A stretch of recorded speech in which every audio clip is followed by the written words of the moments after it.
up, you guys? We are back with another video. We are live.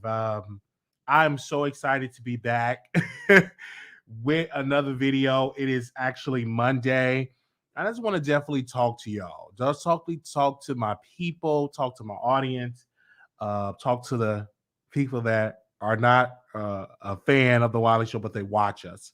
And so, thank y'all so very much. I came on, I got up and I came on. I said, hey, this is going to definitely be an episode that we are definitely going to do. And I want to give a special shout out for this, for this opportunity to be here.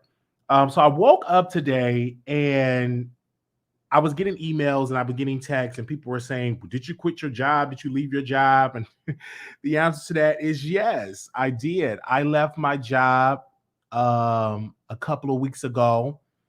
And it was weighing very heavy on my heart. And I want to talk about that because I was getting emails and I told my members this. And I said, hey, I'm going to, quit my job. I'm going to step out on faith, focus more so on the show. And so I was really debating about it. And so I went to the HR and I said, why don't y'all to renew my CNA license? And so I said, renew the CNA license. And so she was taking her time and I was inside the place. I said, yeah, it's time to leave. And, to focus on my career as being a commentator. And so I pushed it aside. I said, well, let me just keep going. So I kept going. And just something was weighed heavy on me. I said, it's today. Today is going to be today. And so I went there and I sent her a message, my boss a message. And I said, hey, this is my last day. This is it. She said, well, can you stay for 2 weeks? I said, no. And so I had to call my good friend, Benita. I called her. I said, you know what, Benita, I'm going to quit. And I do want to say thank you for, giving me the opportunity for letting me work with this company. Thank you so very much for, allowing me to work for this company. But I'm going to step out on faith and I'm going to leave. And she said, oh, I'm not mad at you at all. Do what you have to do. I said, yes, it is the time to, step out on, it's the time to step out on faith. And so I talked to her about it. Everything just went smooth. And then the job called and said, can you stay for about 2 more weeks? Because they need people. And I said, no. I said, I have to do what's best for me and my health.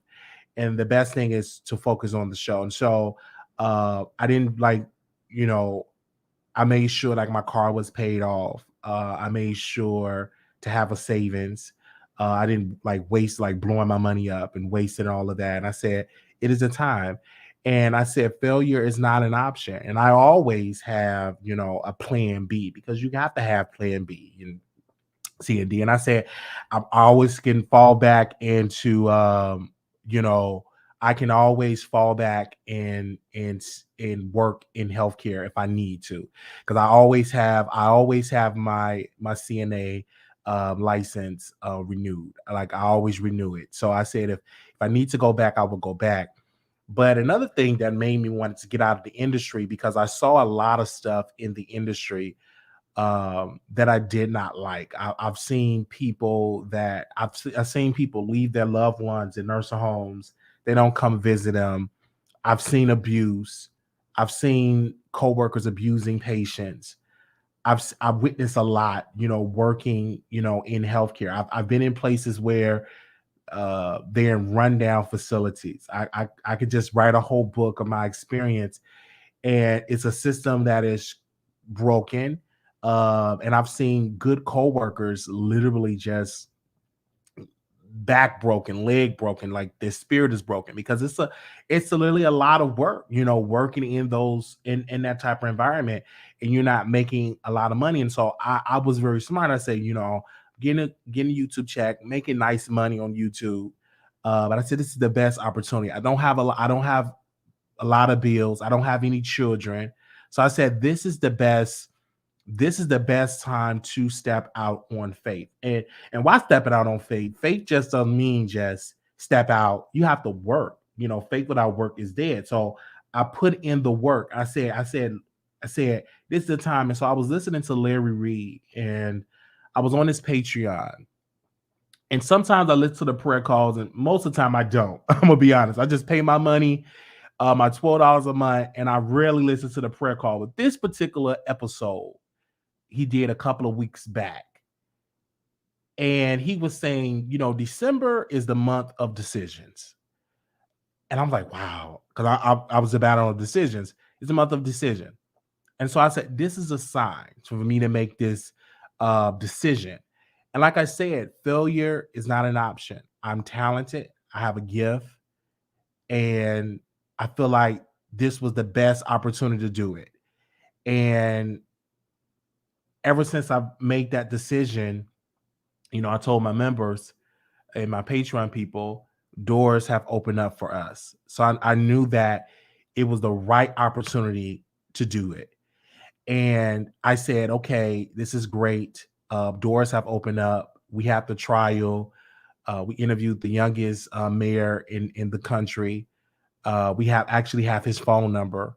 And he invited us to his inauguration, which is an honor, which I've never been to, an inauguration, which I've never been, supporter. I've never like ever had a politician call my phone. So like doors have literally opened up, and it will continue to open up. And I said it was the right thing to do.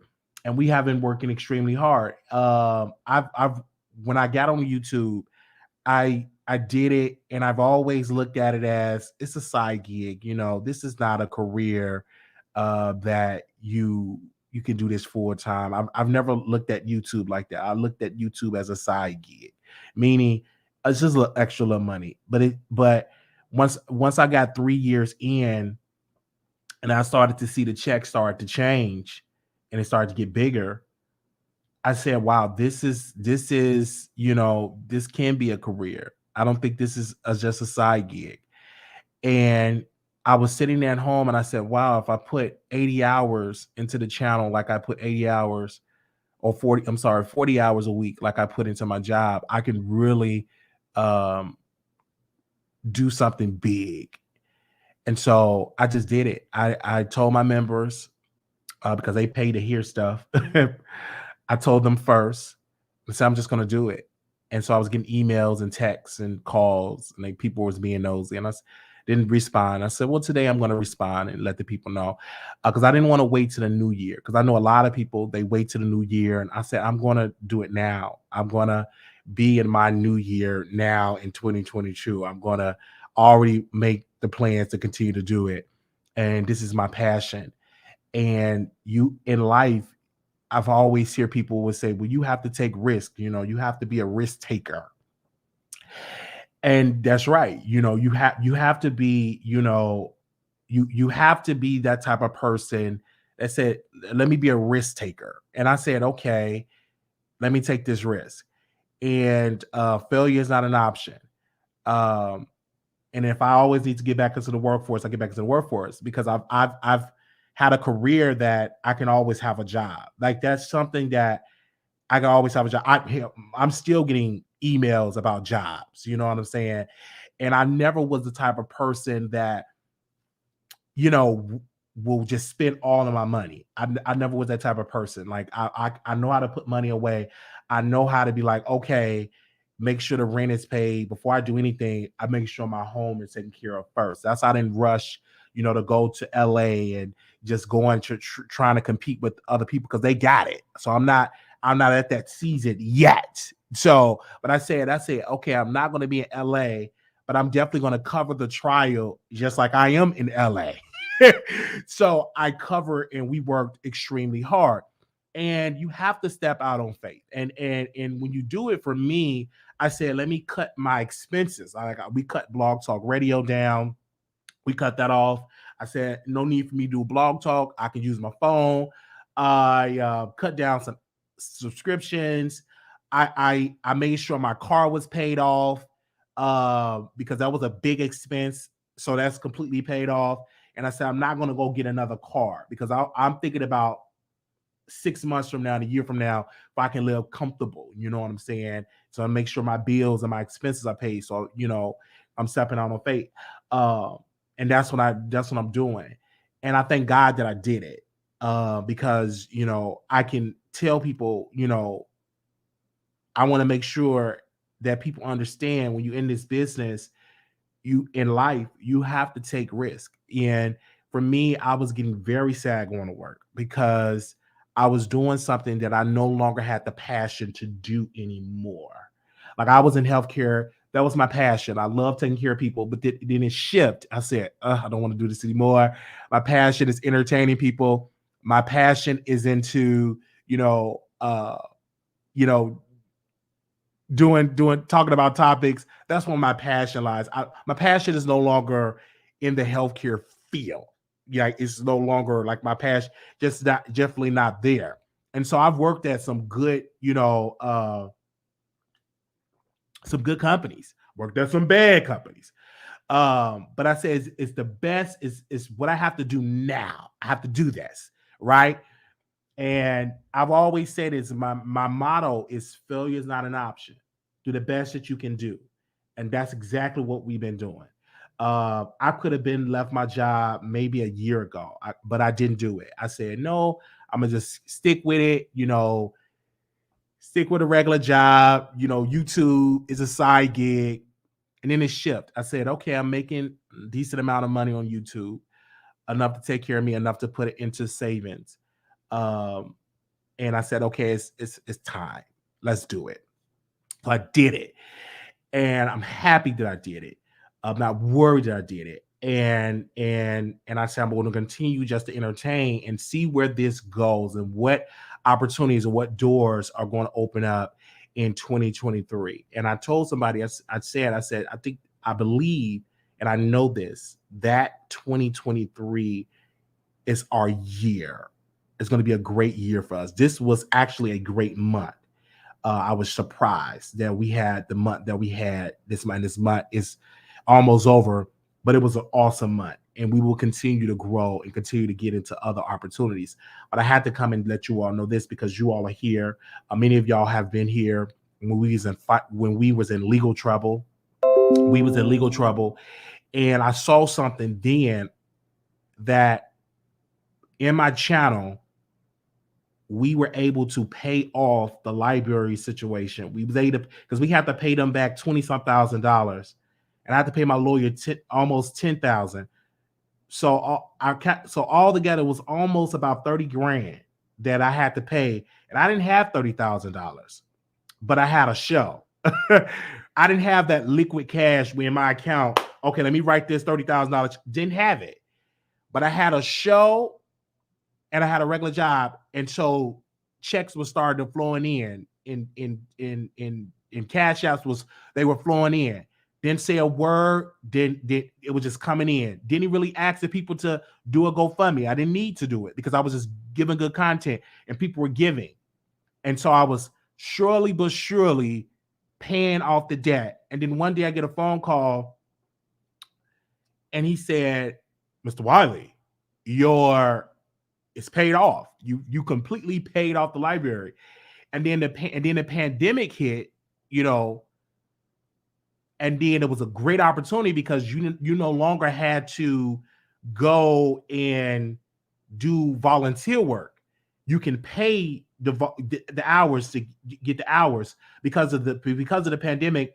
If you have to have community, because we have to have, I think, was it 200 hours of community service? I don't remember, but if you pay $5 an hour, you can pay it off right there. So we paid that off, and then we was able to get off probation, and we were able to continue it. And that was a big part, big part of that was the Wiley Show, was the show that we created.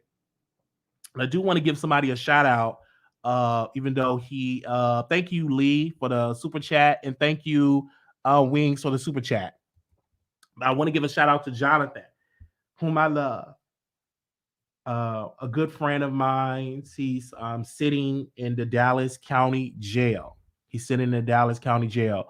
But before he was in the Dallas County Jail, he had everything together. He had a job boyfriends with an S, money saved. Like he had everything. He had a car. He had his own apartment. Everything was going great. And then life hit, and he got addicted to the drugs, and now he's at one of the lowest moments of his life. But before he got to that low moment, before Jonathan got to that low moment, he had a conversation with me, and he said this. He said, Wiley, you need to focus on YouTube, because at that time I was at a low point of my life. I was at a low point of my life mentally, so I was drained. I was just drained mentally. I was depressed. I was ready to go. I didn't want to live anymore. I didn't have a connection with my family. I was ready to just tap out of life. I would say I'm ready to tap out. I'm just done with this, with life. Because it's too much. And then one day we had a conversation. He said, you know what, Wiley, I think you need to focus on your channel. I think you need to focus on the YouTube thing. You're very talented. And I don't think you should quit. I think you should be consistent, because every time you start, you stop, but don't stop. And so I took that advice, got to work, got on the medication, started taking my mental health serious. And then one day I just started doing the YouTube, and we haven't stopped. We haven't stopped. And I did the work constantly. And that advice that Jonathan gave me was the best advice ever. Not only he gave me the advice, I took their advice and I put in the work. He gave me the advice, I took it, and I implemented that advice. And I said, I'm going to do it. And I look at my friend's life, where he's at now. I don't judge him, because you never know what your life going to be, or who you're going to lose, or what's going to happen. But I look at him and I learn from him, and I say, you know what, Wiley, I want to find my purpose in life. I just don't want my purpose just to be about sex and all of that. I need to find my purpose.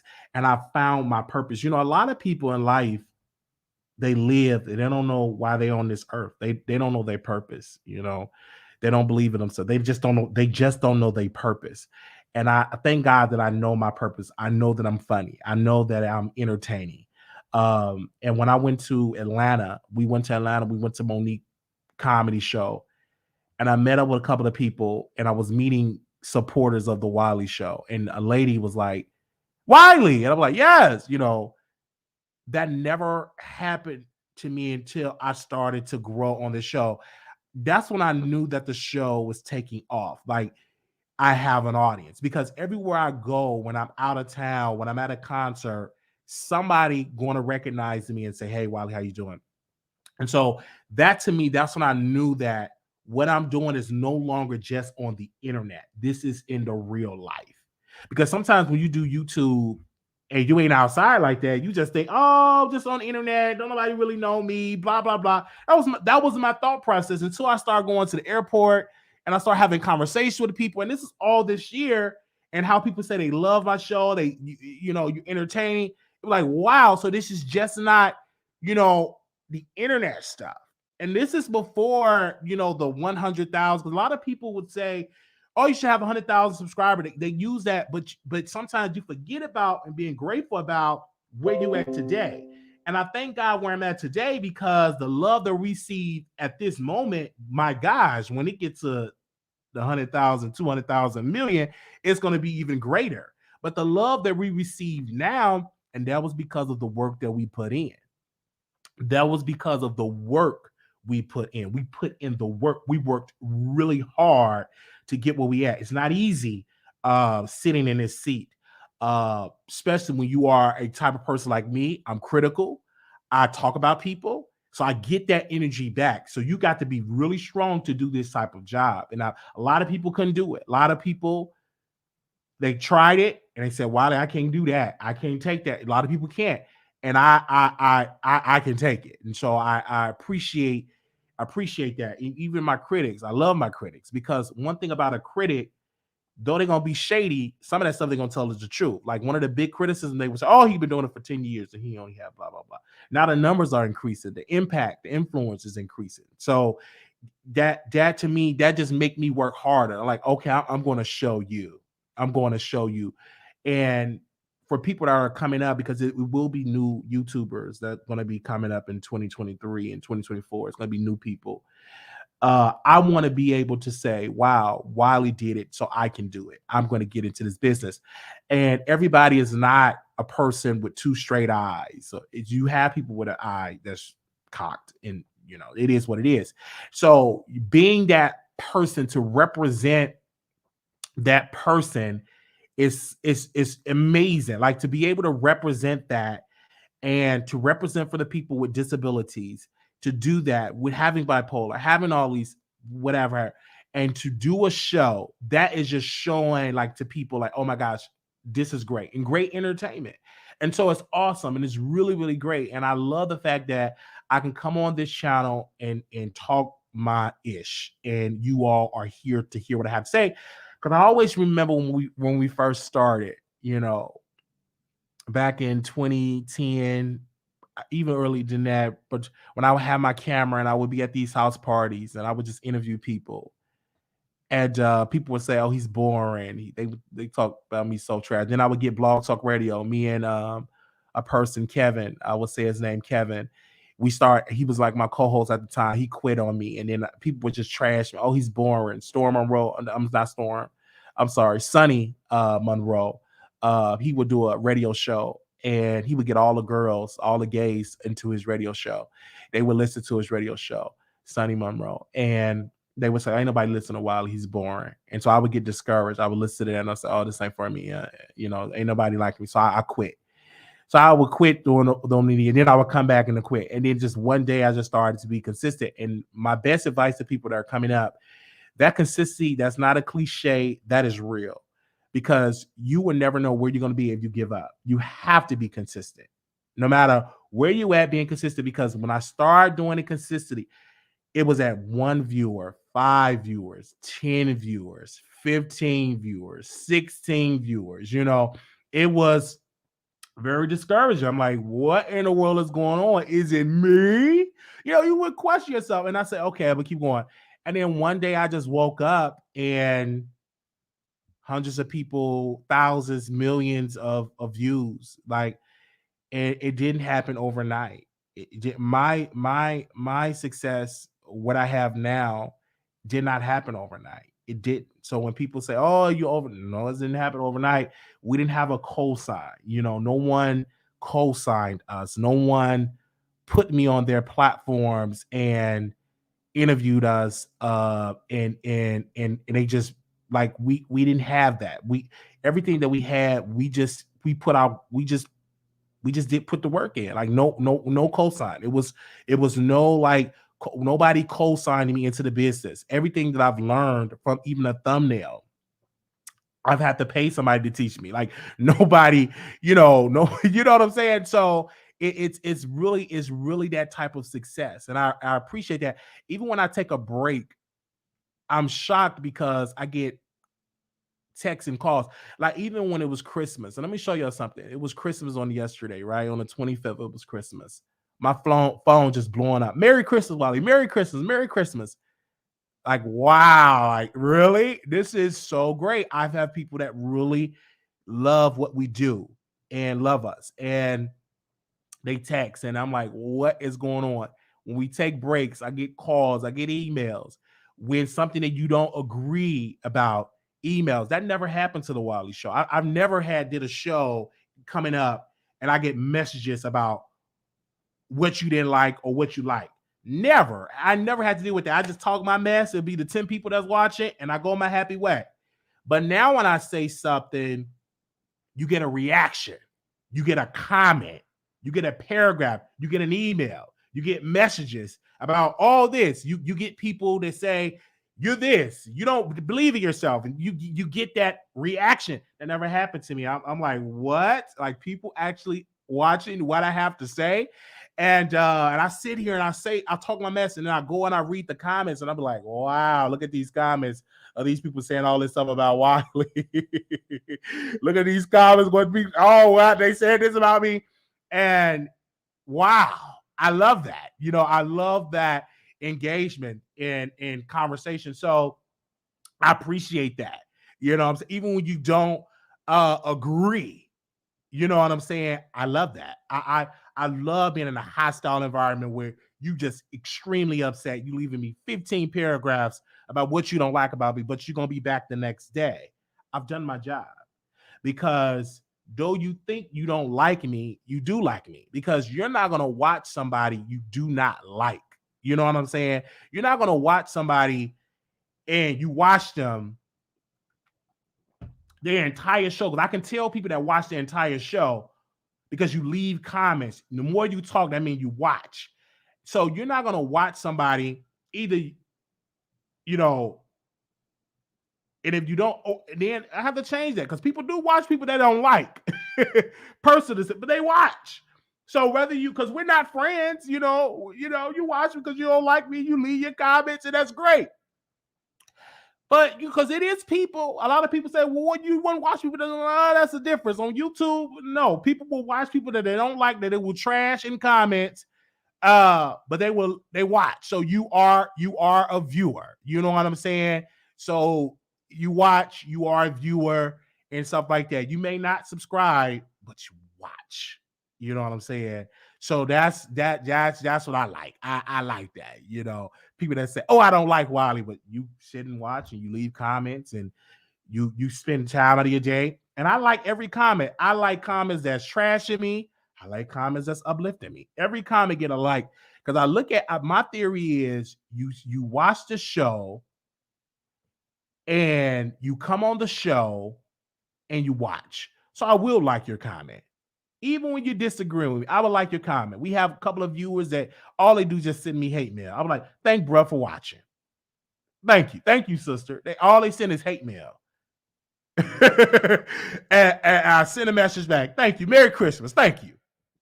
And I like it. Even when I'm talking about trashing me down, and I still will like it and move on. I don't take this personal what you say because I'm gonna come back and say what I have to say. Mm-hmm. Mm-hmm. Mm-hmm. And I love it because I criticize other people, so I know I'm gonna get the energy back. You reap what you sow. You criticize people, and you come out there and you criticize people, and that's what you do, and all that, you're going to get that energy back. It's going to happen. So a lot of people be shocked. Oh my God, but you talk about people, so people gonna talk about you anyway. So I just had to say that. I really, really had to say that. And this didn't happen overnight. Like it was a lot of work, and I've never shied away from working. Never shied away from working. Thank you, mouth open. Never shied away from work. I worked hard. And I said, when I was at work and cleaning diapers, this is hard physical work. Cleaning diapers, when people die, cleaning them up, seeing people crowd their loved ones. I said, Wiley, to myself, I said, while you are young, do what you love, do your purpose. Don't just be just working just to pay bills. That's not living. That's, so you see the end result. So don't be the type of person where you're not living. You just, I'm just gonna work. I'm just miserable a whole lot. No, because we only here a short amount of time. So I'm going while I'm on this earth, I'm gonna have some fun, and I'm gonna be in this purpose, right? Because I saw people that didn't do what they had to do. I had conversations. I would talk to a lot of residents. I've had a lot of people say a lot of regrets that I wish when I was young, Wiley, I wish I would have done this. I wish I would have did this, brother. Do your purpose. Like don't just be living just to paying bills. And now here I am stuck in this nurse home. I've seen people that made terrible financial mistakes and they're living in a dungeon. Like some of these nurse homes, I won't wish it on my worst enemy. But when they were younger and they didn't just take risks. They depended on their kids, and the same kids they depended on, the same kids that they did all this stuff. When it was time for them to be in charge, they dumped them in a nursing home. So I've seen that, and I've seen people. They say, "Oh, don't bring your people in a nursing home." I've been there. I've saw it. And the most thing, if you ever wanted to look at and really appreciate the blessings, go to a place where a person they don't have nothing. They don't have no health. The greatest thing you can have on earth is your health. You don't have that. Wow, you in trouble. And so I worked in that I worked in that environment, and I appreciate that, and I appreciate going through that existence and seeing that. And now I get on a phone call and I help people that have their loved ones in a nurse home, and they would say, "Well, Wiley, my mom is in a nurse home. What do you suggest? Put a camera in there." And when you put that camera in there, make sure your heart is strong enough, because you might see some stuff that you ain't gonna want to see. Because that's when you really know if they're in a good nursing home or in a bad nursing home, especially if they're in the type of nursing home where they bed bound, they got to be in the bed and they need 24/7 care. And if you want to see if that's a good nursing home, put a camera in there and come back and tell me, what do you see? You better make sure your heart is strong enough, because you're going to see some stuff that's going to shock you. And I'm not even talking about low budget nursing homes, even nursing homes that you're paying 20, 30, 40, 50, a lot of money, quote unquote, 5-star. But I said that's the best thing you can do. Don't even tell them you got the camera in there. Put a secret camera in there. You're going to be shocked at what you see. You're going to be shocked. All right. And you're going to be like, whoa, really? Mm-hmm. So that I've been in, I can tell you some stories. I've seen some whack nurses, some terrible CNA, and I've seen some good ones. I've seen some good ones, but I've seen some good ones. I've seen it. I would appreciate. I love the good ones, but I did see some bad ones. I can't lie. I see, baby. I've seen. Oh, is that a roach? It's like roaches on res. Like, I've seen it all. Like, I've seen it all, and these people ain't getting paid like they supposed to get paid, right? And that type of environment, they always hire because they need people. But anyway, I just had to do that and talk about that, and it was great. It was awesome. They didn't want me to leave, That's when you're a good person, when they don't want you to leave, and they wanted me to stay, and I said no, I'm not. I'm not gonna stay. Uh, but if I need to come back, I'll come back. But I knew then, I was like, no, I'm not gonna come back. Even if I ever go back into the workforce, to be something else, because that healthcare stuff ain't built for the weak. All right. That healthcare stuff, you got to be mentally strong and mentally tough. I would tell you, man, I almost lost my mind because I was doing a lot of hours and I didn't know anything. Let me say this before we get into our topics. I didn't know anything about caregiver burnout. Didn't know anything about that until one day that caregiver burnout, it hit me strong and it hurt me. Like, I was going off on people, like, because I was doing all them hours, I wasn't sleeping, and working. I just could not say no to my boss. Like, it was this lady I just couldn't say no to. She can call me in the middle of the night. Can you come in for a couple of hours? And you stay there for about 16. And I was doing 16 hours a day, like no breaks. And it blew me. It almost destroyed, it almost took me out. And then they set me aside. They said, I think you got caregiver burnout. I think you burnt out. You need a break. And I'm not burnt out. I was going off the little thing. I was going off on people. And I said, okay.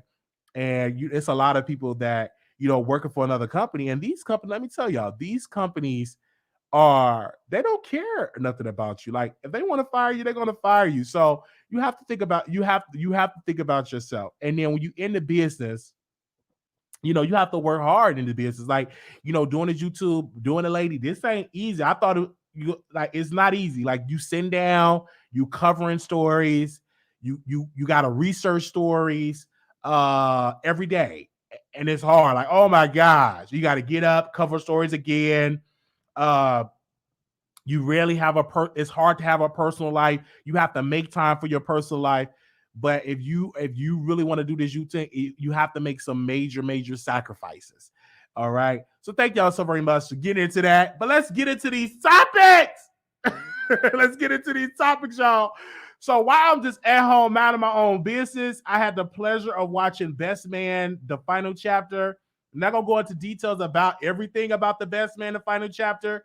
But I will tell you this, man, I don't think this should be the final chapter. This show, what it showed me in this show, that y'all know the Best Man final chapter, it showed me Black excellence. Like, seeing that whole, like, it took me a while to notice that, but I'm like, all these people had good careers. Like you had one that owned a school, you had another one that was a football player, another one was a with that worked in a catering business, had another one that was a book writer and making money on books and made it into a movie. Like a lot of those, another one on resorts, like they were black educated people that was making money. So it took me a while to notice that. I'm like, wow, this is really, really great. These are black, powerful, educated black people and their friends, right? So it's really good to see that. And I'm like, oh my gosh, this is so nice. You rarely see this on television, seeing black folks together and they're successful and in seeing that. But it's a good story. When you watch the movie, watch this series, you're gonna be entertained. And when you leave that series, you're gonna be like, this ain't the final chapter. They can take that story for a couple of more seasons because it was that good. And it was a good cast of people. Like, oh my gosh, the cast was amazing. You're gonna see some new faces, and I want y'all to go watch it. I'm not gonna spoil it. I want y'all to watch it. But then you see the new people that's involved into the series. Awesome, great storylines. Like it was awesome storylines. So when I sat and watched it, I said this was good, and I watched it in one day. I just sat at home. You know, when you ain't working, you can take time for yourself. And I said, hey, let me go ahead on and sit on down on Peacock. And let me watch. And I sat there and I watched. And I said, I wanted more. I wanted more episodes. What? I wanted more episodes. What is going on? Like, because it was that good, and it was good. It was a good series, great writing. And I want to say shout out to the director, the writer, the creator of that. You did that. Showing us success of black folks. I give you kudos to that because you don't rarely see that they're showing black excellence and people with money. That, you know what I'm saying? So that's good to see that. All your friends doing good. That's good to see, right? It's a good way to see it. So again, Peacock, it costs like $5, $6? Let me see how much Peacock costs. But Peacock, you have to pay. It's a subscription, and you can't get my subscription. But I've been on that subscription, and I like the reason why I like Peacock is because though they have good original content, I like them because they got the WWE wrestling. I like them because they got the WWE library and stuff like that. So anytime like it's a pay-per-view, WWE, WWE, they have their pay-per-view. So I can watch SummerSlam, I can watch Royal Rumble, I can watch WrestleMania, I can watch Survivor Series. Like, so I like that I can always watch my WWE content. So that's what I would not unsubscribe from Peacock. Really, really great. So I love me some Peacock. And so I really, really love it. So if you have not watched, give me a second because I know some of y'all, I'm talking to people. The name of the show is Best Man, The Final Chapter. Give me a second. Let me screen share so y'all can see what I'm talking about. Because if y'all didn't get to watch it, The Best Man, Final Chapter. Here we go. And that is on. It is on Peacock. You know, it's really good, man. And not only that, you got my favorite shows on Peacock: Best Man and Bel Air. Bel Air is good. So if this is your first time signing up for Peacock, go watch Bel Air. Go watch Bel Air. Bel Air's good. Bel Air and Peacock. I mean, Bel Air and The Best Man, them series are really good series. And it's a good series that you can watch with your family. You know, it's a good series, especially Bel Air. Bel Air is good. Mm-hmm. So yeah, go and it's on Peacock, and it's not that much money. It's really good. Yeah. All right. You know what I'm saying? It's really, really, really, really good. It's really, really good. Okay, and another thing I was watching, you guys, I was watching American Greed. And now that I have time on my hand, I'll be on that television. If I ain't live, I'm in that bed watching some television. Okay. And so I just ran across what's my girl name? She played in Blackish. Oh my gosh, what's her name? Because she got scammed. Jennifer Lewis. So I was watching her episode. I was watching Jennifer Lewis episode, American Greed, and she got scammed. And so I'm watching this, and I'm like, what? Like, I couldn't believe, I get it now why people scam. That stuff is addictive. That is so addictive. That's why I don't even try to scam. I don't even try because it's addictive and it's hard to get away with that. It's almost like a disease because once you get a taste of scamming, it's hard to get away from it. So that man scammed Jennifer Lewis, a celebrity, bumped into her and scammed her. Got her to invest $50,000. Like, you make sure y'all watch the episode. The episode was good. I was like, what? Not he scammed Jennifer Lewis and he scammed her. And shout out to Jasmine Brand. She was in American Scam. American Greed. She was in there because she broke the story about Jennifer Lewis being scammed. And I didn't know the depths of her being scammed by a personal trainer at the fitness place. I didn't know that she was scamming LA Fitness. Like the guy bumped into her for LA Fitness and he scammed her and said, hey, can you invest in my company? Not only he scammed a black woman, he scammed white women. He was a black man. He was scamming. He scammed one white man. I was like, scammed that man out of hundreds of thousands of dollars. He scammed him so bad, the man had to move back to his hometown. Like he was scamming big people. This man was so good. He would have Oscars, and they were fake Oscars. He was just scamming people, and he scammed the wrong one with Jennifer Lewis because Jennifer was like, I know he thought I wasn't gonna say nothing because I'm a celebrity. It would be a scandal, but you got wrong girl. Like Jennifer Lewis was like, listen, you ain't gonna scare me.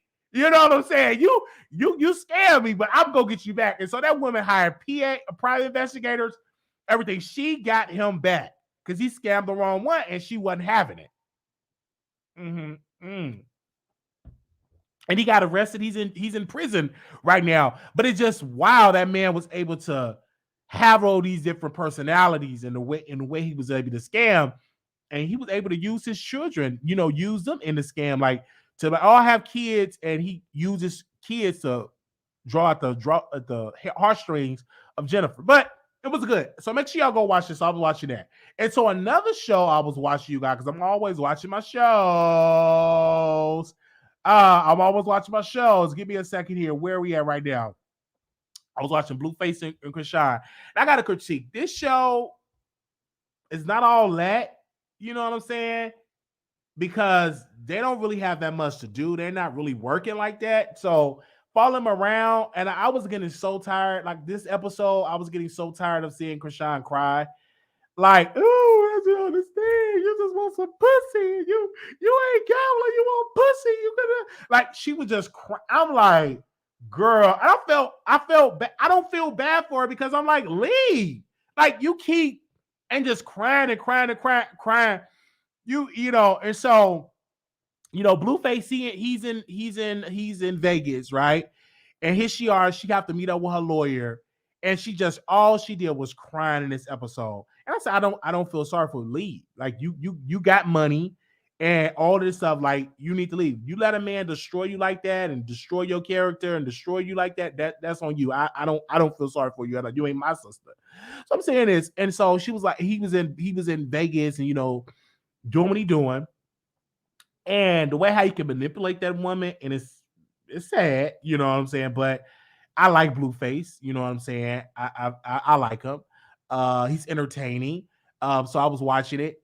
But so in this episode, you saw that Chrisean, she went to talk to her lawyer, and so her lawyer said, you have to be on probation, and she said, I had to be on probation. He was like, yes, you got to be on probation, and then they talked about how Blueface had got arrested because he had shot somebody at the strip club in Vegas. And so you're seeing that in the episode, and before I knew the episode was gone, it was off. And so Zeus have to do a better job giving us in-depth content, because they give us some content and they just be rushing. Like they be rushing. Like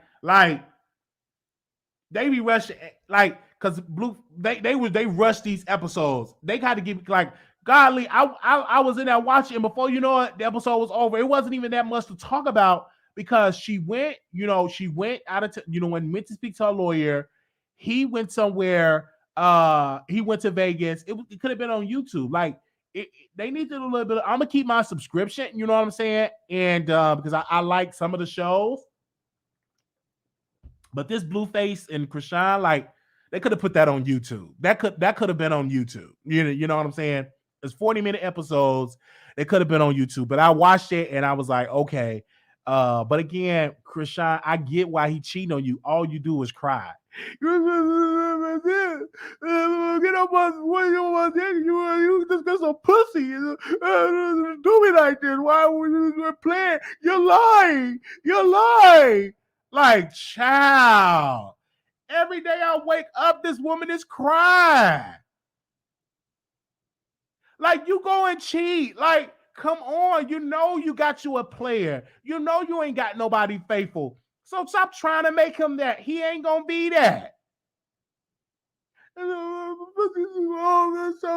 play with my dick? Stop playing with my dick, bro. Stop playing with my dick. You know my dick. Like, it's pathetic.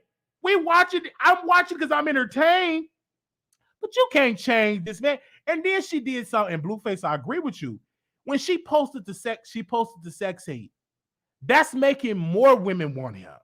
Like, posting that sex tape is not going to deter women.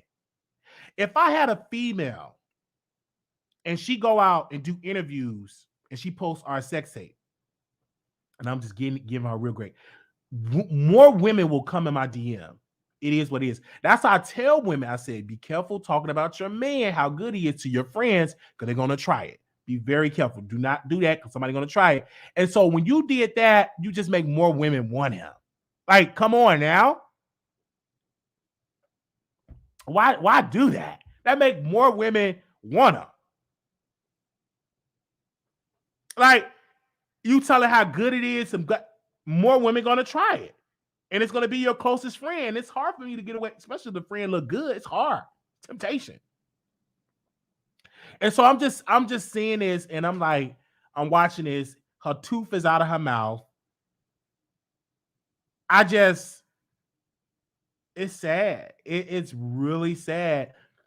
And this is an example of a lot of black women. You know, a lot of black women can't criticize Chrisean because they are Chrisean in their personal life. They were doing good before they met Pookie. Everything. You don't run track no more. You don't run your company no more. You don't do all your existence is gone. It's everything you destroy. Yo, look, you looking bad, you looking rough, he's still looking good. Everything is just wrong. And I've seen a lot of women that is that way. They lose their existence. I have people close in my family. Beautiful, but I see them now like, oh, you got you a no good man, and they suck the energy. Suck it. They suck it out of you. Suck the energy. I work with some good nurses, and man, I can tell when they got a no good man because their whole attitude changed, their energy changed, their whole existence changed. They look bad. They got with a no good, and they suck that energy. They suckers. They just leech and just suck that energy. They suck it out of you. You looking bad and rough. You in Vegas? What you doing, man? And he in Vegas taking a selfie. Looking good, right? And you looking bad. Tooth out your mouth, look like you stink, and you cry. You better wake up. It's pathetic. And I see this, I'm like, what? Ah! And I'm just laughing because every time she cried.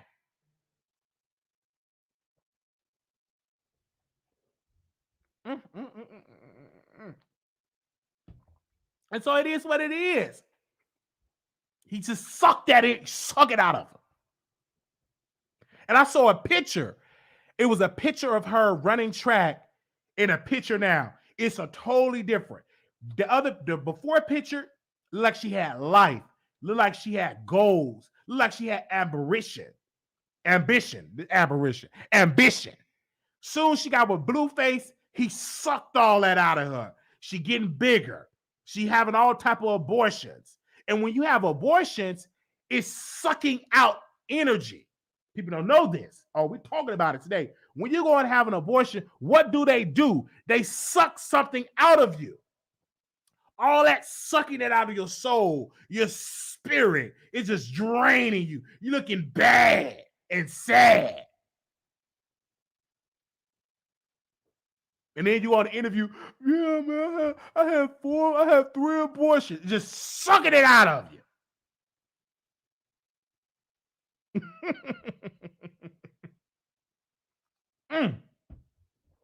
And I'm being real. And it's like, you need some serious therapy.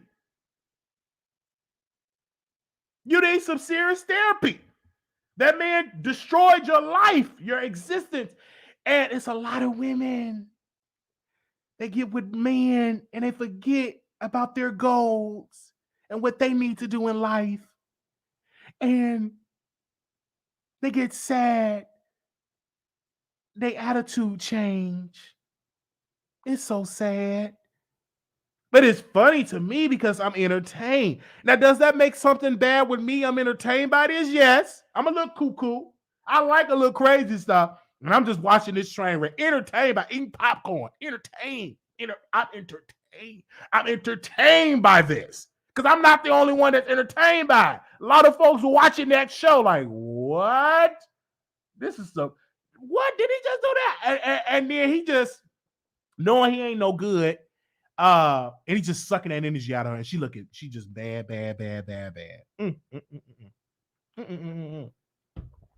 Then to get the baby mama, women. I just love toxic stuff. I love to watch it. I grew up under toxic energy, and so his baby mama said, if I want me some D from him, I get me some D. If I want me some D for my birthday, I don't care what she talk about, I'm going to get me some D from Blueface. I'm like, you better talk your best. Like, it's so toxic. And for Chrisean, men can just drain you. But once women start to do that, then they want to leave. I was watching an interview. We can talk about this. I was watching an interview with none other than Carisha Please. And it was an interview that I was watching with Carisha Please. And she asked his brother, she asked G Herbo a question. She said, what if your woman cheat on you? Are you going to stay? He said he'll leave. See, men, they don't mind destroying you, cheating on you. But once women do that, then you got to leave. You're going to leave. You ain't going to stay in that. You ain't gonna try to make it work. You ain't gonna try to change. You're going to leave. If Chrisean was like that, like cheated, bringing men over, getting pregnant by other men, sleeping with her baby daddies, he ain't gonna stay. He gonna dump her quick, fast, in a hurry. But men, they could just do that. But once women do it, it's a problem. Can't believe you bitch, you hoe, you did that, you sleep, get out of my house, blah, blah, blah, blah. And it was something I was watching Best Man. One of the characters in Best Man, when she slept with Harper, like she slept with the best friend, because he was cheating on her. Y'all know what I'm talking about, because I'm bad with the character's name. Morris Chestnut character was just cheating on her. So what did she do? She slept with his best friend. That was like the best revenge. She slept with the best friend. So you got two can play this game. You want to cheat on me and hurt me, so I'm gonna hurt you back. So you gotta play the game or get played. And so when I was watching when Carisha was interviewing G Hobo, and I was watching this show. And he was like, see, when women cheat, y'all had conversations. It's a difference. And men will excuse why women cheat, but when they cheat, we don't have no feelings. We just do whatever. Y'all having conversations too. Y'all having pillow talk too. But when women do it, oh, you don't like it. You don't like it at all. Oh no, I can't deal with you cheating on me, but you can screw everything. Man, women, y'all better screw too. Just like it was one dummy. What's her name? The one that said not Atlanta. This one not Atlanta. This one not Atlanta. Whatever her name. She got a man in prison. Won't be out of prison until 2063 or something like that. And I'm like, and you ain't screwing? You don't owe him no loyalty. And you keep going to the prison, you a fool. Ain't no way in the world I'm gonna keep connected with a man that ain't gonna get out into 2060. Are you crazy? I said these women, these women would I just like I just like a fool. Like y'all do that. He ain't gonna do it.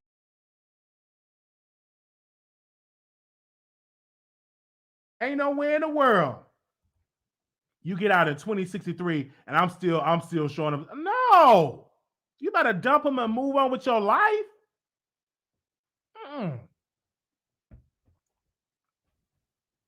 Cause he ain't gonna do that for you. So I'm literally watching this show with Blueface and Chrisean, and I'm looking at Chrisean. I'm like, she drinking herself, just like I was looking at Derek Jackson. He destroyed the woman, got her so religious, and now she religious crazy now. I better in the power, and the Buddha in the power, and the blood, and the power, and I speak the life, and I speak the life of the power and this, and I curse you and I curse you and blah, blah, blah, blah, blah, blah. He got this man, he got her a religious, and now she's a religious addict that she can't stop being religious. And I speak it in this woman then went crazy.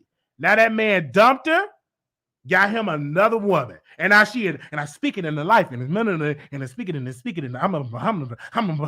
she just going crazy, and I'm looking like, damn, he just sucked the life out of you, and you just a religious addict, and I'm speaking in the life, and I'm on the sticking in your legs, like she didn't went crazy, and he just said, I gotta let you go. I'm moving on. He moving on with his life. Now it just, I just look at that and I'm like, what? Did he just do that to my girl? She's in a cult. She need help. She need a detox. And he going to the beach with his new chick, and he moved on. Got you all in that religion, and she just bobbing her head. That's a spirit. Like, what the world is going on with this woman? And I saw that. I felt sad for her. I felt so sad for that woman. I really felt sad for her. She needed a religious detox because she had been programmed, and it just took over her. And I'm speaking in the Lord. I'm like, I'm speaking in your leg, and then I take it away, and you have the truth, and I curse it, and I curse the curse. Like she all on the internet acting a plump fool. And he dump her, taking pictures with beautiful chocolate women, thick, looking good, at the beach, taking pictures, and you just going on a religious rant.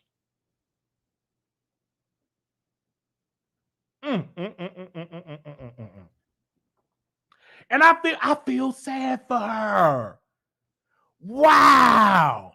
A relationship, y'all both supposed to feed off each other energy. Y'all both supposed to grow together. Y'all both supposed to be successful together. Y'all supposed to uplift each other, right? It's a teamwork. It's not a one-person work. It's a teamwork. Now, it ain't always 50-50 because, like, I agree with Michelle Obama. Sometimes you get 60, sometimes you get this, but it's a team. It's about teamwork. And y'all should grow together. And I'm looking at this plump fool, like, I'm looking like, what in the world is going on? Like, when I get in a relationship, I already know I have to have somebody that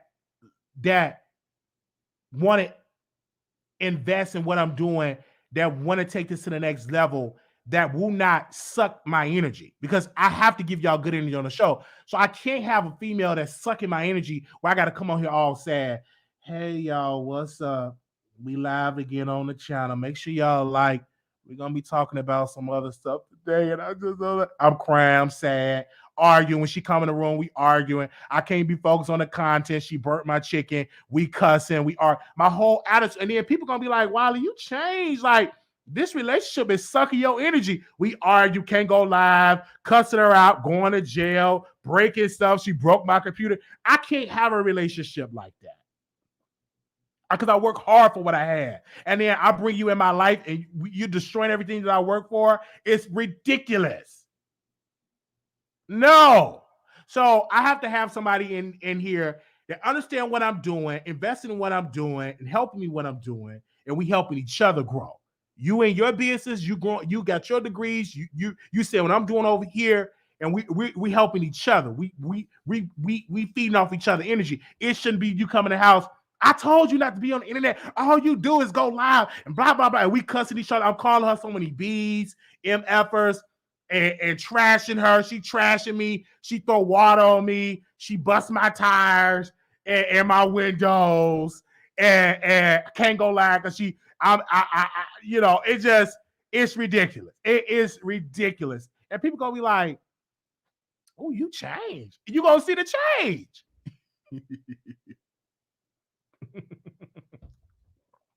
So I don't want that. I don't want that. I don't want that toxic energy and all. I like to watch it. Don't get me wrong. I love to watch. I love to have some toxic, sex, all that type of stuff. I'm really toxic in that part, real nasty. But like in my personal life, I'm a peaceful person. I love peace. I am a peaceful person. I can't deal with waking up in the morning. I'm getting cussed out in the morning. When I wake up in the morning, peace. I hear birds chirping. Chirp, chirp, chirp, chirp, chirp, chirp, chirp, chirp. Sometimes I wake up in the morning and I sing, joyful, joyful Lord, we adore thee. I'll be humming. It's peace. But then I get with you. I told you guys over there, I gotta be out. You doing all this, all you doing. I can't do it all that.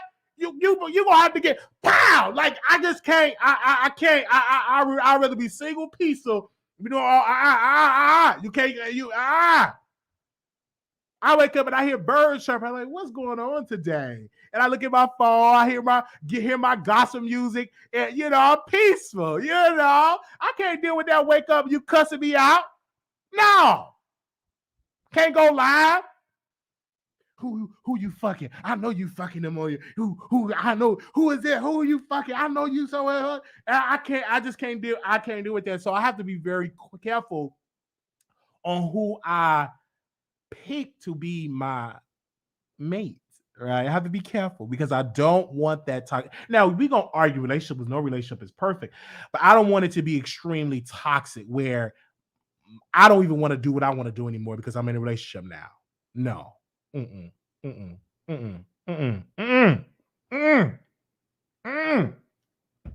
So I don't want to do, because I've never put you. I've seen men get their spirit, they get with a woman, and their whole attitude change. They know they whole spirit change. I've seen women get in a relationship, they whole spirit change. It shouldn't be like that. Y'all should grow together. Like it should be like, wow, like we growing together, right? You know what I'm saying? But this Blueface to Chrisean, I like to watch it. I like to watch it, but I don't want that in my personal life. Because I've seen that in my personal life. I've seen my mother. It was very toxic. She lived a very toxic life. And I had a front row city to the toxic energy. And all that toxic energy, then at night, you got to talk to yourself. That's what I witnessed. I'm like, who is she talking to? Who is she talking to down there? And one day I just creep downstairs. I just creep downstairs. I'm like, who is she talking to? Because she talking to herself. And then she changed her voice to another person.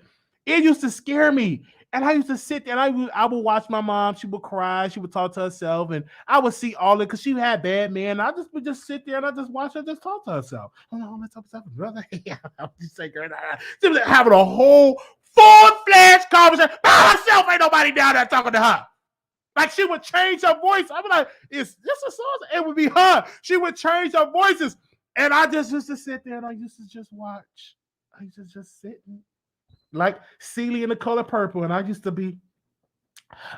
watch it and I used to see it. And I just, woo, I didn't know it was toxic. And when she cheated, she used to take me when she used to go cheat. She had a guy, his name was Daryl. He was a truck driver.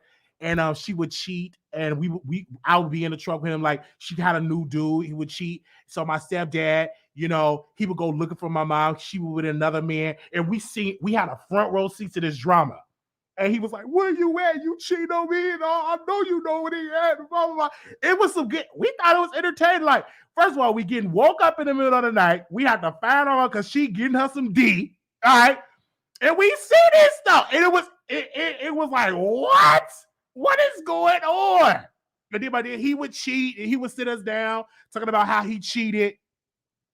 It was all toxic and we was raised under that. I wish the cameras was rolling. I remember one episode of my life, one of my top 3 episodes. I wish the cameras was rolling. We went to my stepfather, his mom's house, and my mom, I guess she wanted to tell him that she got a new man. And so my stepdad, he got his gun. And the next thing you know, pow, pow, pow. The gun was going off. My mama was running out. I'm like, what's going on? It was chaotic. The gun was going off. The dude was like running with his shirt. I'm like, what is going on? It was like, I saw this time. It was like one of the best episodes ever. The police was coming.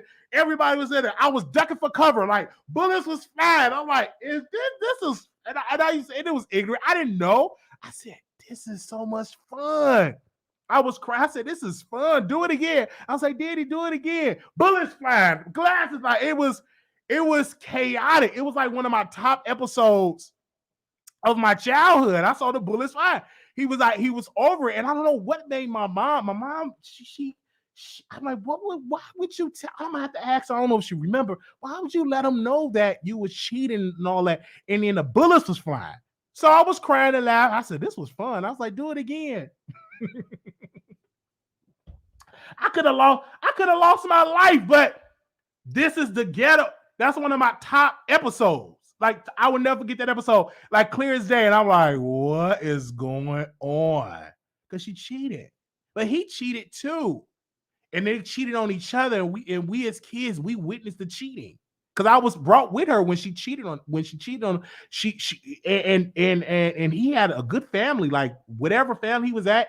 I was there. I made some good friends. I didn't know because I knew that she was cheating, but I didn't know really the definition of cheating. I was like, oh, okay, this is what he ain't like my real daddy. He's my stepdaddy. So I was loyal to my mom. So I was loyal to, but I seen it all. I've seen it all. Then it was like a shift in the kids. Most of them took my dad's side. I won't have my mom's back. And then my brothers, they said, that ain't your real, you ain't got your real daddy. It was war.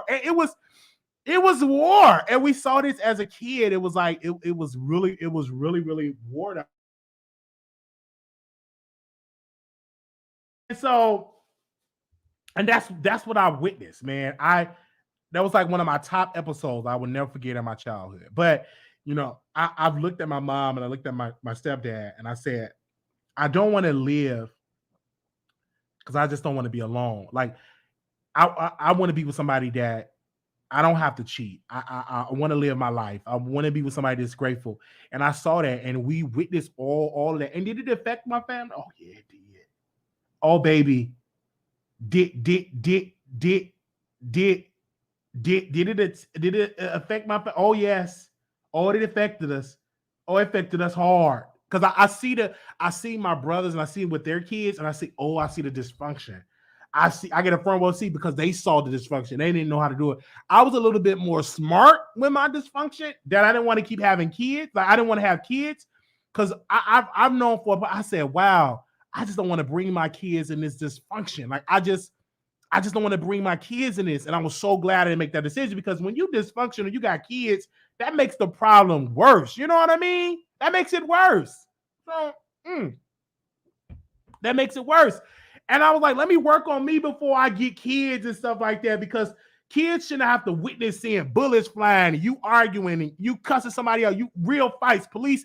It was so bad, growing up, that I would remember, I'm gonna say this, because it was dysfunction. I can talk about my dysfunctional family because I'm gonna use it for content. I told them, I'm gonna talk about y'all. This is gonna be some good content. I remember the police would come they would literally come every weekend. My mother was a functioning alcoholic, meaning that she would work, but on the weekends, baby, them cans of beer is coming. And on the weekends, it's going to be some drama.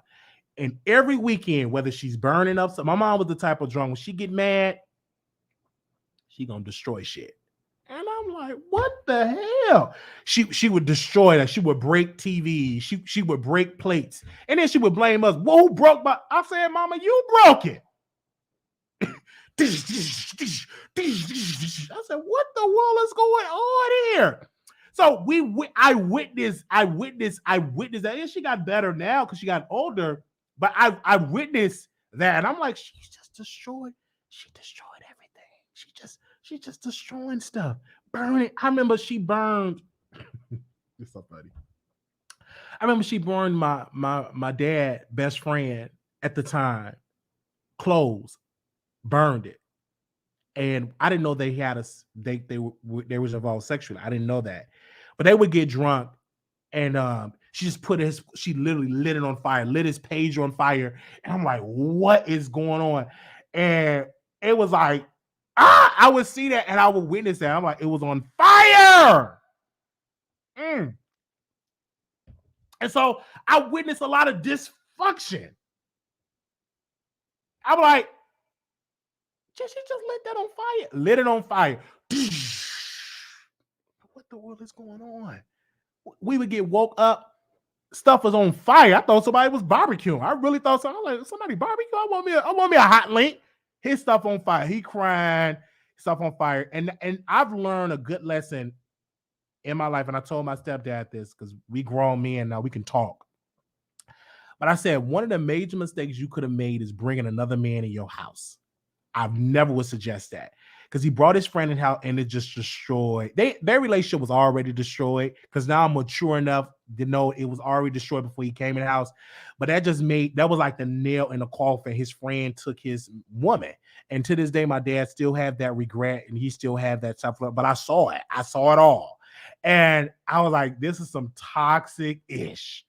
And it was really toxic. And I saw it all. And I was like, wow. What is going on? And my stepdad said, yeah, I can't believe that he took my woman, and I should have never let him move in. I said, that was one of the major mistakes. I said, Dad, I said, when I get married, if my friend ain't got nobody to go, I'm going to put him in a hotel, and I'm going to put him in a motel. But you can't come stay with me and my family, because I don't want to bring another man in my house. Absolutely not. That's a major mistake. Because I saw the destruction of it. And I saw that when, she slept with his friend, and I saw the shift, and and you can hide it. You can hide it all day, but I seen the shift. And then finally, one day my dad just like, you slept with my woman and blah, blah, blah, blah, blah, blah. And they was arguing. It was cussing, busting each other. Like it was sad. And I saw it all. And I said, didn't know I was going to talk about this, but I'm going to talk about it because I witnessed it. And so I always say, well, man, why do I got bipolar? I was saying, why? Yeah, she was sleeping with him in the house. Like she was sleeping because she was pointing like you can go to no hotel. You can't go to no hotel. She bought. It's all in the house. And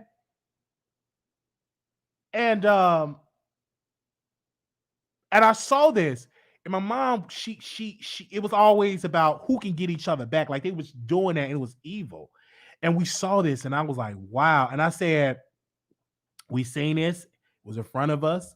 We seen this attitude, and we witnessed it. And I knew as a child, when I saw all of that dysfunction, I said, I need to move with my grandmother, because I didn't know how much dysfunction it was until I moved with my grandmother. And then that's when I was more at peace. When I moved with my grandmother, it was more structure. It was less drama. It was, the police wasn't called. You didn't have to worry about drinking. Somebody ended up drunk, windows being bust. Like it was peaceful. When I moved with her, and I told my mom, I said, I don't want to move back with you. I want to stay with my mom. I want to stay with my grandma. And I would talk to the school counselors because I didn't even want to go back to my mom's house. I wanted to. It was just too toxic. It was destroying me. I was crying. I was depressed. You didn't know what fights you had to break up. We would have to literally break up fights. And here I am. I'm just a kid. I'm breaking up fights. Mom drunk. I remember one time they was fighting so bad they broke the porch. Like somebody body slammed somebody or speared somebody. We watched a lot of wrestling. They will try wrestling moves. And so when I moved with my grandmother, it was so peaceful. She would go to church. It was structure. It was just structure.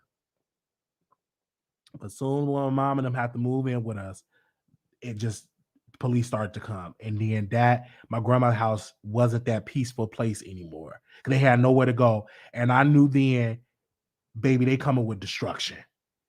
And they came and baby, destruction. It happened. My brothers, they started getting into gangs. Like once we moved to Inglewood, like my grandmother said Inglewood, I never was in a gang because my grandmother, she kept me in church. I was in school. She kept me in church. So I never could look at gangs. First of all, I was too scared to join the gang. I never could look at gangs. I was scared. I was never about that life. But I saw that. I saw people with guns, weapons, drugs. Witnessed all that. But I was in church. So I never could be out with the bad crowd. They say, you coming out, man? Hold on, I got to go to church. Oh, he going to church. I would have my three-piece. I have a three-piece suit on. I would go to that Green Lounge, 63rd Ashley, in my three-piece suit with my Holy Bible. I'm going to church, man. I'm going to church. Listen to my gospel, going to church. Oh, he going to church. Look at the church kid. Going to church. He going to church. And the crowds and all these people, these young men that I saw, either got killed or in jail. So it was like the best advice. I walked through all of that destruction. And I was in church, man. It saved my life because not only was I in church, I was active in church. I wasn't just sitting down. I was active. I remember, and then we're gonna talk about the other topic. But I want to talk to you, okay?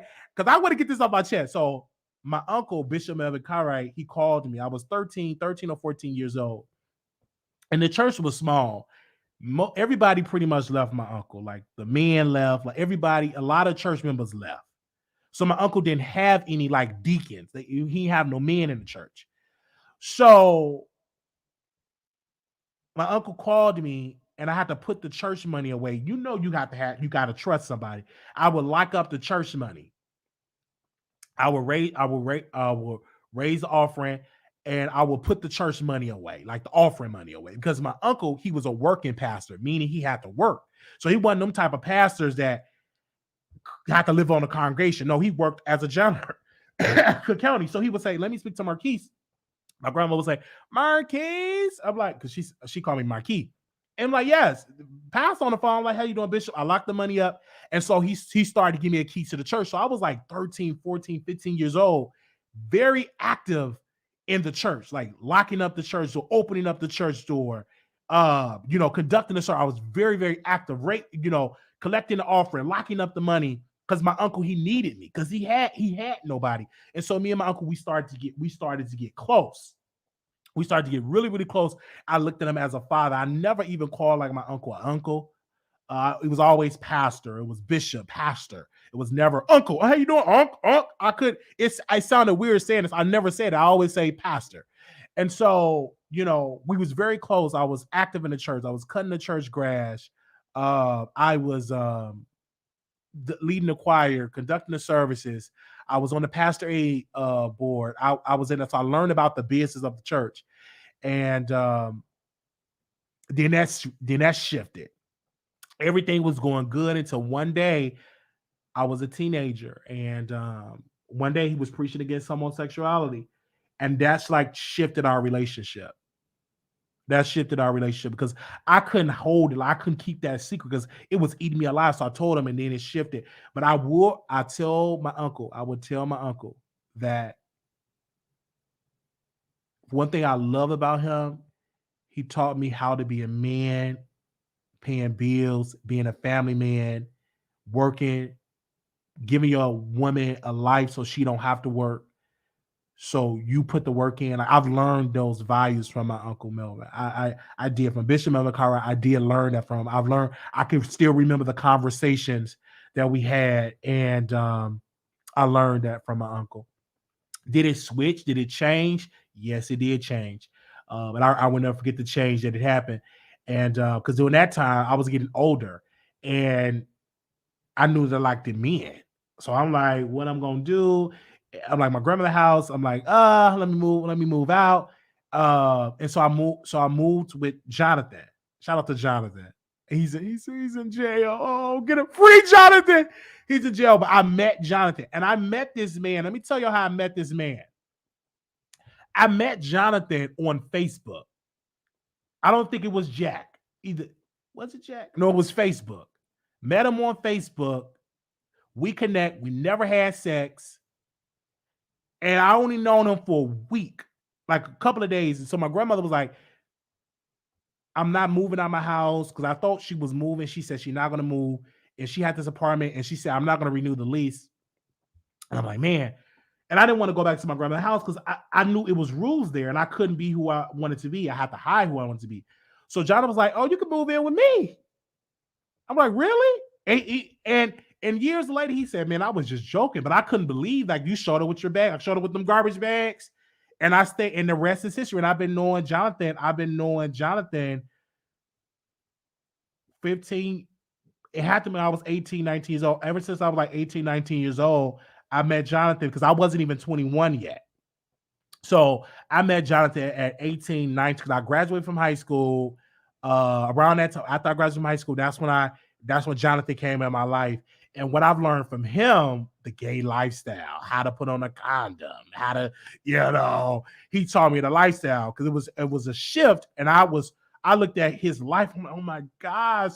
When I grew up, I want to be like Jonathan. He would have sex with men. It was like I loved his life. Like, his life was everything. The friends that he always had friends. And I wasn't even 21. He would go to the club, and I would wait up for him and hear about his day. And when he would get drunk, I would make sure he's taken care of. And wow. Mm-hmm. And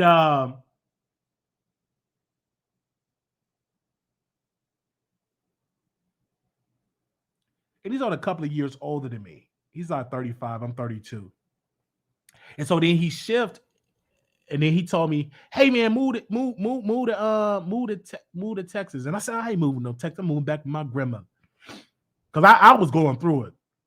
I didn't know where I was coming to go. I didn't know if I wanted to be in the church or the world. I was confused. So I was in the church. I was in the world. I was in the church. I was in the world. Boom, boom, just moving back and forth. I can go back to, if I had my old page, you can see when I was in church, it was spiritual stuff. When I was out of church, sex. It was all about sex. When I get back in church, and Jonathan and his friends, they was like, we can tell Marquise back in church. He posted scripts. I will post scriptures. This is the day that the Lord has made. Let us be glad and rejoice in it. Oh my God, God is so good. A wonderful day. Jesus is a wonderful day. In this scripture. And then when I get out of church, and when I get back in the world, it's all about sex. I'm having sex, and this person did this, and that big D, and blah blah blah. Like I was real. I was young. I didn't know what I wanted to do. And he moved. He said, "Man, I'm moving to Texas." I said, "You moving to Texas?" He said, "I didn't thought he was moving." Then one day I woke up, he moved, and I moved back with my grandmother. And then that shifted, and then he got me to Texas, and that's how I got here, because he got me here. So. Mm-hmm. And so I got here with Texas and stuff like that. And then that's when I knew, like, life. And now I understand when people say life. I'll never forget when Sister Allison, a member of True Church Holiness, she said, y'all can't sing that song because y'all haven't lived long enough. But keep living, you're going to be able to understand these words. And I forgot the gospel song, but it was pretty much, it was about life, about going through trials and tribulations, all that. And now when I got older, I said, oh, I remember the world. Okay, I can sing that song now because I've been through something. I had some good days. I had some hills to climb. Now I can understand them lyrics because I experienced life. And life hit me. It hit me first. It hit me hard. Boom, whoosh. It hit me hard. Life came in me like a mighty wind.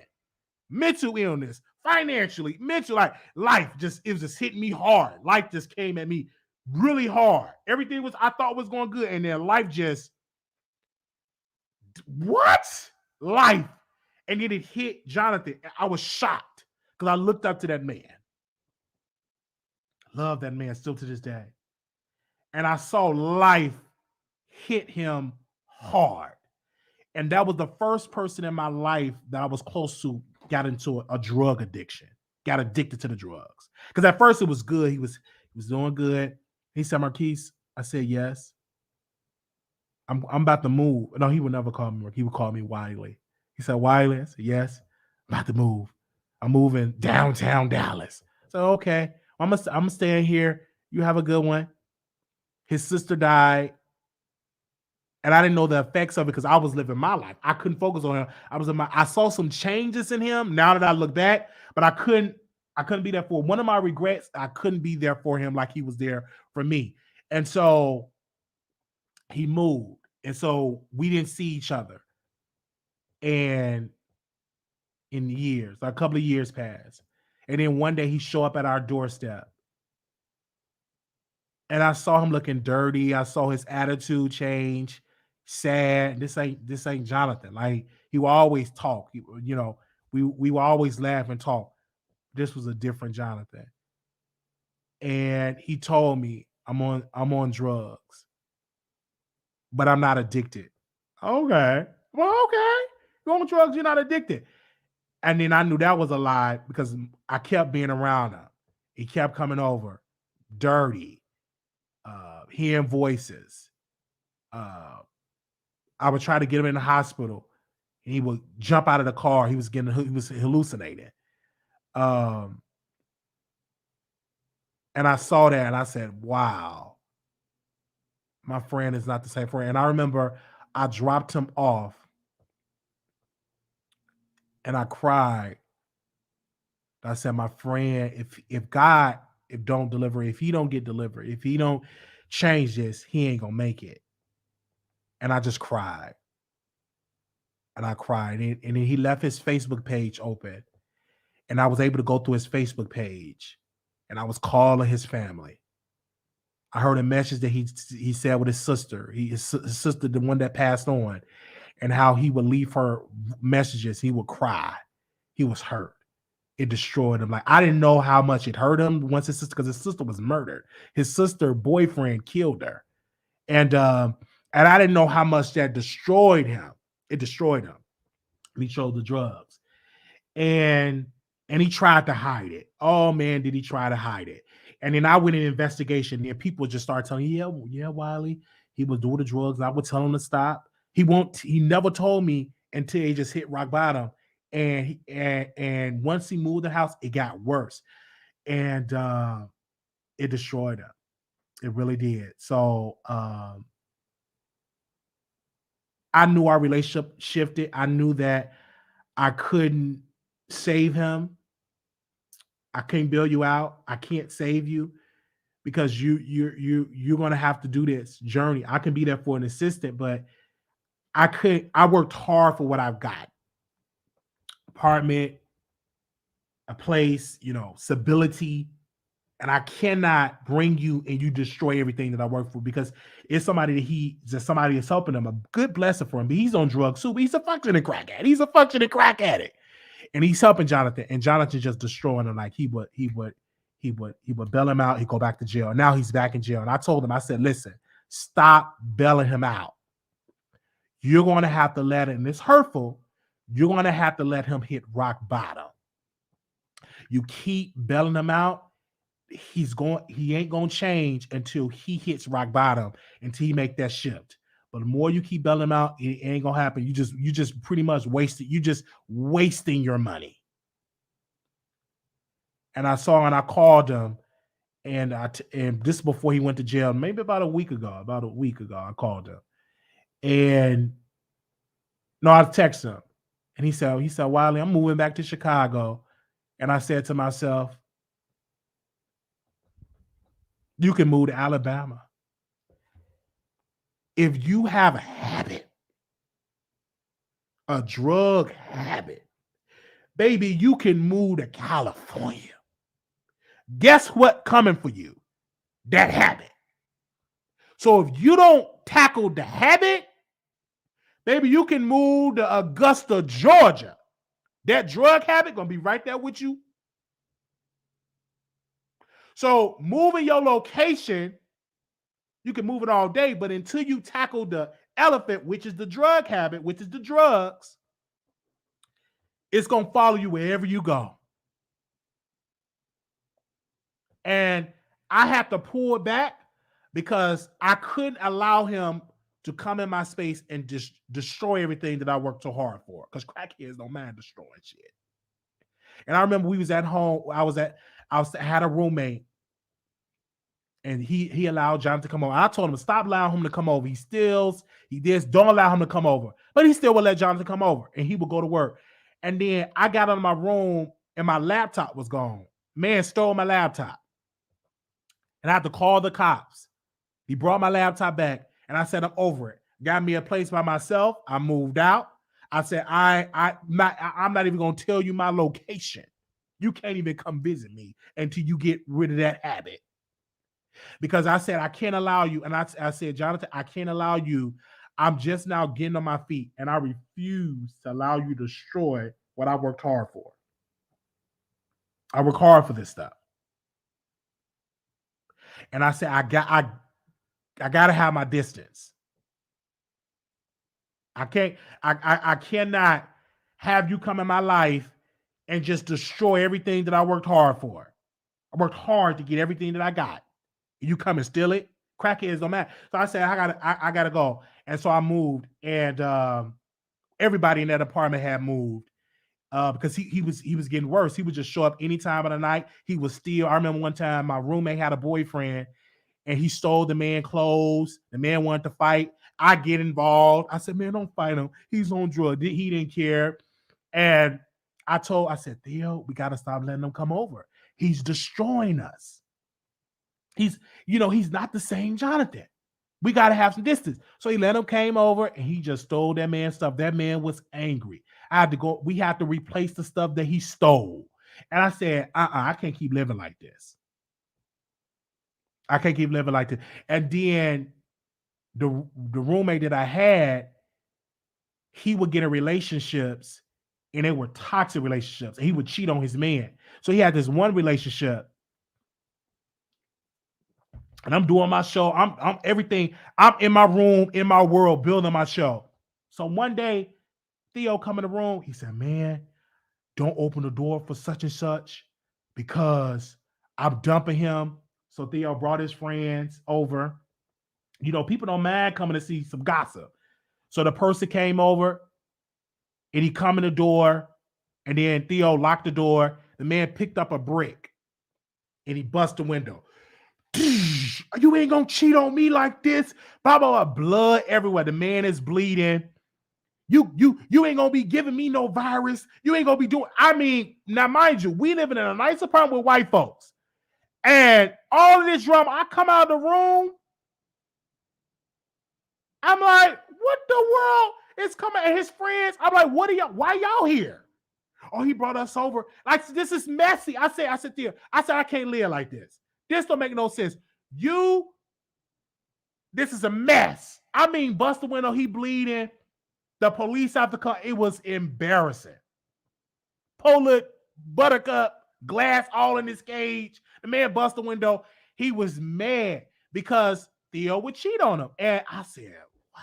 I said, Theo, don't get in these relationships. Just be a hoe. Do what I do. I'm a hoe.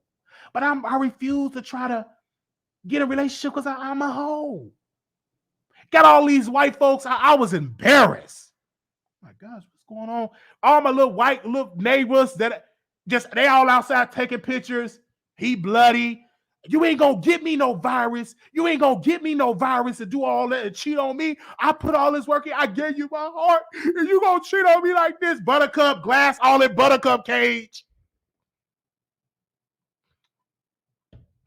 I said, bruh, calm down. Why do you just let him cheat on me? I said, I'm not his daddy. I'm not his daddy. Y'all just can't understand y'all doing it. I know y'all fucking. I know y'all blah, blah, blah, blah, blah, blah, blah. He wanted to fight me, I had to move my car because he threatened to bust my windows. I said, this is a mess. So I said, I got to move. This is a mess. So I moved. And it was a lot of drama. And because I said, this is taken away from me going live, get my clicks and my views. So I had to move out of there. I had to move out of there because it was a lot of drama. I miss it because he would have a lot of men that I could just sleep with. I do miss that. And so it was just a lot. It was just a lot of drama. It was a man that I would love to sleep with because he would bring men, so we would sleep with him and stuff like. Did he have another relationship? I would sleep with I would sleep with all his men. They weren't. It wasn't real relationships. I would sleep with all his men, and then we would bump heads. And I started to get popular. I said, "Man, I can't catfish no more. I can't sleep with people with men because if you post about it, it can go viral." So I said, I need my own place. So my friend was like, listen, Wiley, you can't be doing all that effed up stuff. You growing now. He said, you need to get your own place. I said, really? So I got my own place and I'm at peace. And so now, because I was sleeping with all his men, I couldn't stop. I said, I'm going to have to leave because I ain't going to stop sleeping with your man. So I couldn't stop. And because he would bring them on, I would just sleep with him. You know, I knew how to manipulate my show, and because they knew who I was, and 99% of the men he brought over, I've slept with. It was getting so bad. I remember Theo brought somebody over, and the guy slept with me in my room while Theo was taking a shower. That's how ruthless I was. I was that ruthless. I was trashy. So when they talk about Megan, I was a Megan on 1,000. Didn't care about sleeping with your man. Who cares? So he would definitely go, he would take a shower, and the man, because I know I'm a good talker. Oh, baby, I know how to flirt, especially with niggas. And I can sense a hole 1,000 miles away. And so we did what we did. And we fucked, and he was taking a shower while he was taking a shower. Absolutely. We did. I was that wild. I was wild. Mm-hmm. And I knew how to do it, and it was just a great. And I said, it ain't cute. I said, I gotta leave here because he was getting mad. I was sleeping with everybody, all his men. He went to the store. I mean, one time he went to the store. Oh, no, he was doing Uber or Lyft. Something he was doing. He was working Uber, Lyft, and he left. And I slept with his man. It was another man he went on vacation. I slept with his man the entire time he was on vacation. We slept together for like 7 days, and then Jonathan slept with him. So we was just passing men around. Like it was a lot of that way, man. All in the living room, memories. Like while he was working, I was sleeping with him. It was another guy out. He went to work, and the guy, they would just come in my room. Like I didn't have to try. I knew what to do. And they would come in my room. We would talk, and oh, you do a show? I gotta come on your show, Wiley. I said, yeah, man, I do a show. You definitely gotta come on. I don't want to interview you. I'm trying to get in there. We would talk, and we would have sex. And it would definitely happen over and over and over and over. And I knew, and I would always say I was very Evie, and I would say, yeah, I'm better than him, right? He said, yeah, you are better than him. Like you can definitely do it. And we would do it. I was that type of person. And I was a whore. And so once I moved to my own place, I've gotten better. I gotten better, more mature, and all of that. And I've gotten better when I got in my own place. Like I don't bring a lot of dudes over like I used to. I'm on Jack, but I'm very skeptical because people know Armon and all of them, and they tell Armon everything. So I don't send pictures like. They go and send it to Armon, or Armon send his people in my DMs and stuff like that. Because it was like a couple of people, and then Armon said, because I have a Jack, and I just have it because I love to look at men, and so I love it. I love conversating, and so yeah, absolutely.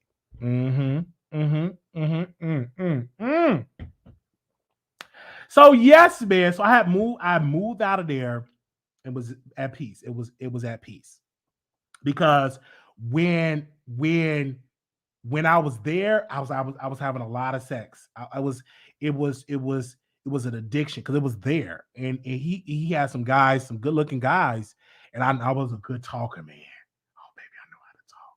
Oh yes, I knew how to flirt. I knew how to I knew how to have that and stuff like that. And I said it's time for me to go. So once I moved to my own place, it got better, less drama. When I wake up in the morning, I ain't got to worry about sleeping with nobody, man. It's like literally less drama, man. Absolutely, and it was great. So that's just how that go. And so I've done that. So when people talked about Megan and they trash Megan Thee Stallion, I understand that. I get that. I get it. Cause I was a Megan. I was sleep with your man. You know, they all would try. I tried Jonathan. It was one of his men that I wanted to sleep with. This is back in Chicago. And I can't rate my head game. Somebody said rate your head. I can't rate it. Um, but I really not the type of person that love to get head. Anyway, I love to receive it. Um, we was in Chicago. Jonathan had a friend I loved. He was a thug. I just wanted him so bad. I did everything possible to get him. Couldn't get him. One time I just got on my knees. I was that thirsty. I was thirsty. And I got on my knees. And he had left the apartment and I was on my knees. I'm like, what in the world? And I said, I need help. And then years later, we linked up and we did have sex. Because once I have you on my mind, yeah, we definitely have to try it. And it was getting out of hand. And then me and Theo relationship, it was tarnished because he would post about it on his Facebook. So I posted about it on my Facebook. He posted about it on his Facebook. And Armon Wiggins' friend saw it and he interviewed one of the guys that I slept with. And I said, wow, why did you interview the guy? He interviewed him on his show. And that's what I knew. I said, okay, I can't keep living like this because all my dirty draws gonna be on the internet. So I'm gonna have to just make a change. You know what I'm saying? And then most of the guys that I've slept with them, I still have slept with them for a while. And I said, that's just how that went. And and so I was a freak. I wanted that. And I did everything possible. I would pay for it. Like I've been in a position where I paid for it. Um, absolutely. I remember one time I had $500 on this person I wanted to sleep with, and I had 500 because he said it cost 500, and I just wanted to be with him, you know, and we did. And people would do weird stuff for money, and I've done it. I've absolutely have done it, man. I've done it, and I said, wow, and I had to get out of the house because like that house was a whorehouse. Like it was a whorehouse. It was a spirit of whoredom was in that house hard. And then once I got out of that house, I've gotten better. Like now I rarely have people over. Rarely have people over. And the stuff I had that guy doing for $500, I'm not even gonna repeat it because it was that type of way. He needed $500. He was broke, and I knew he was broke. And and we was doing stuff for it, and I was getting weird, and I said it was definitely weird. So I moved out, and I said, let me get my own place, and I've gotten much better. Like I haven't been with a guy in months. It's been months, man. Like it's been months. Do I still talk to people? I talk to, but I don't take it no type of way because number one, I think it's a setup. You trying to set me up for the show. It's hard to trust people. But do I entertain it on Snapchat or in the text? I will entertain it, but I won't take it that far and stuff like that. Yeah. hmm Absolutely. So I had paid a guy $500. I'm not even gonna tell the things though I made him do for that, and the stuff that I said to him.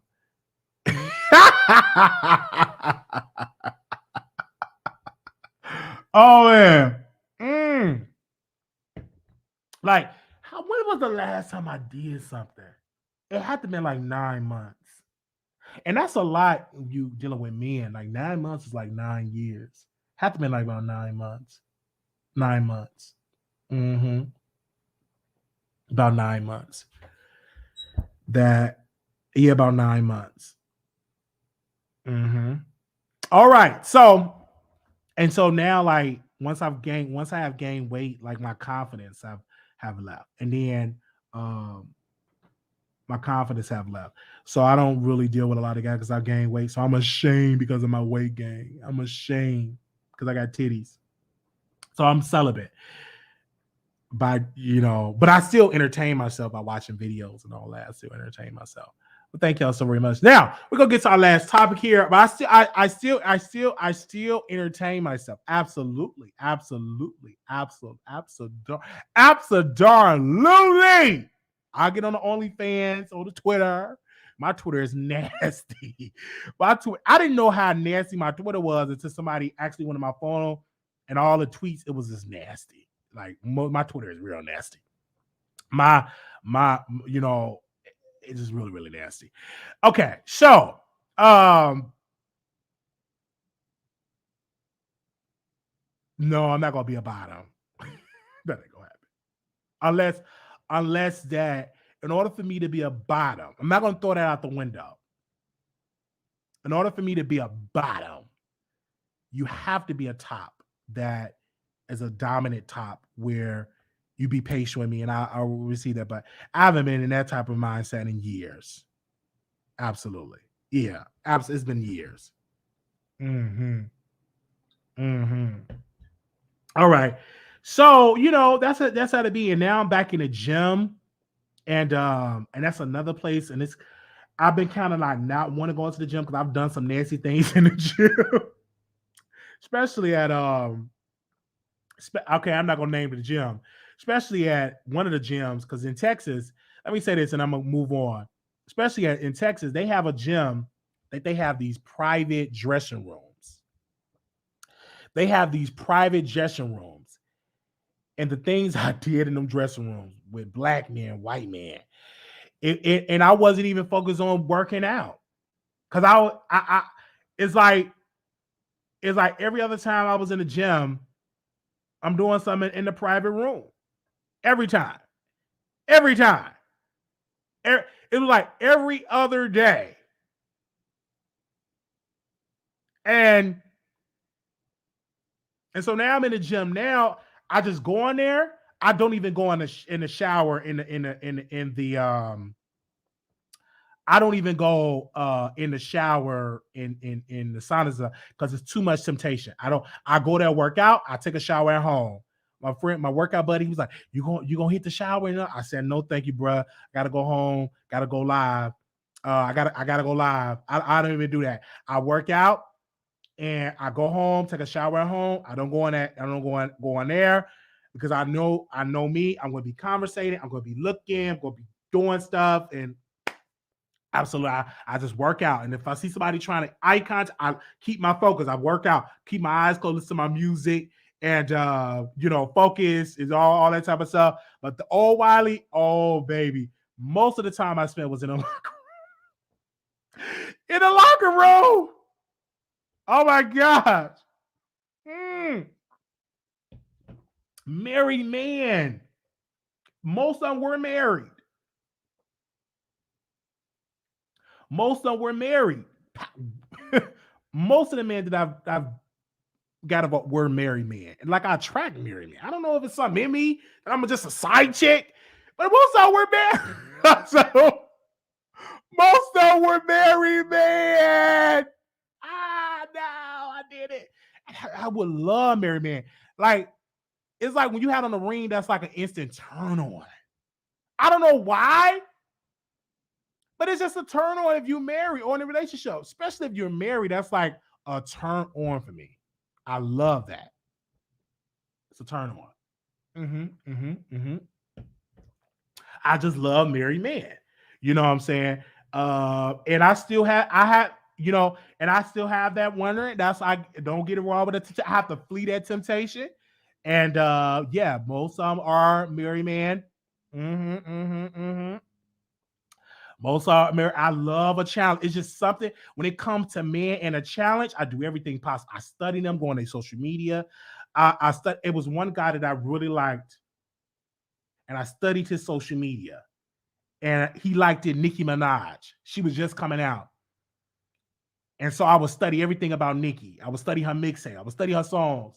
I would say that I never could say the lyrics, but I knew how to have a conversation. And we started to have sex. He said, "Man, you." It's like we connect. Like you be knowing. Yeah, I study. I didn't tell the man I would study your social media.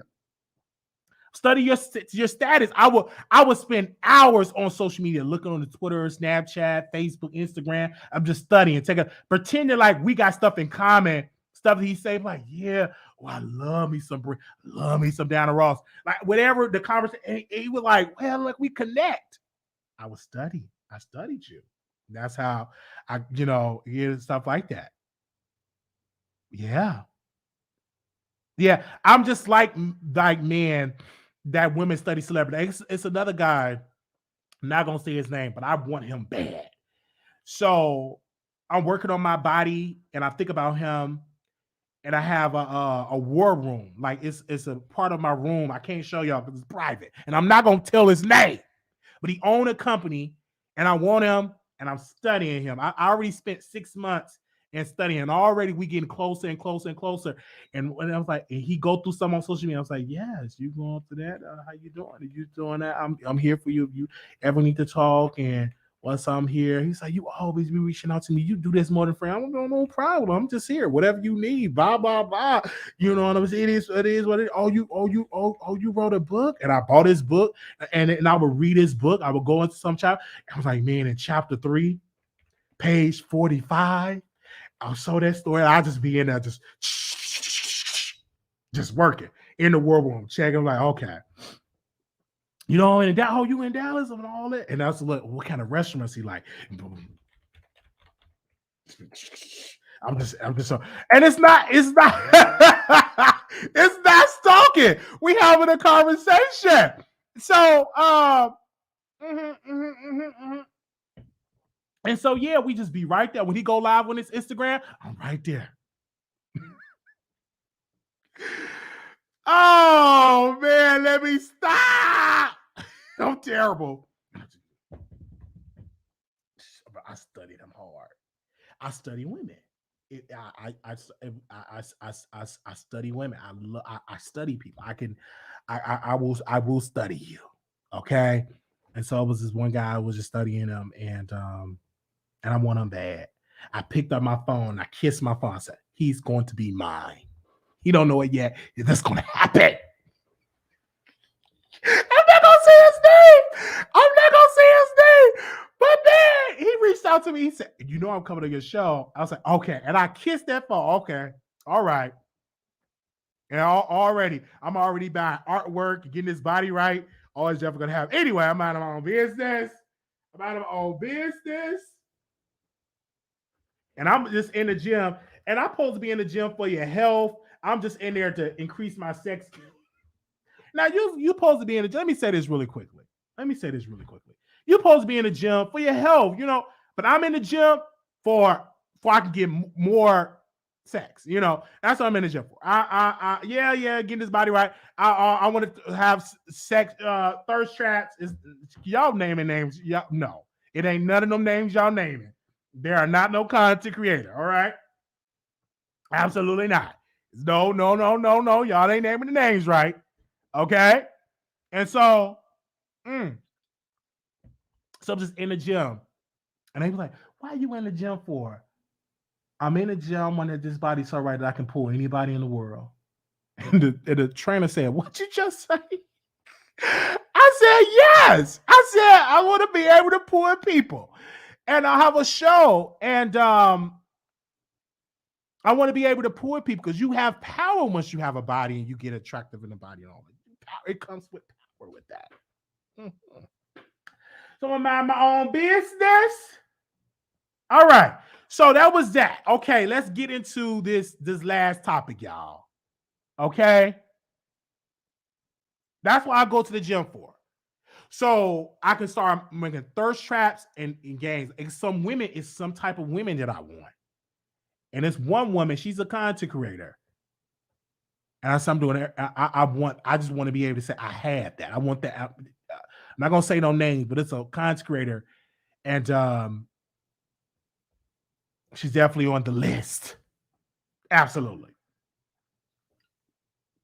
she's on the. I have a list, and I have a vision board, and I also have a vision board of people that I just want to smash. So, but she's definitely on the list. All right. Anyway, okay. I'm not gonna say the names. I'm not even gonna confirm what the not the names. But they're definitely on the list. Okay.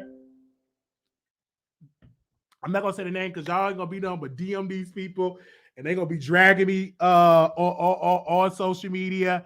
I'm not gonna say the names and stuff like that. Absolutely.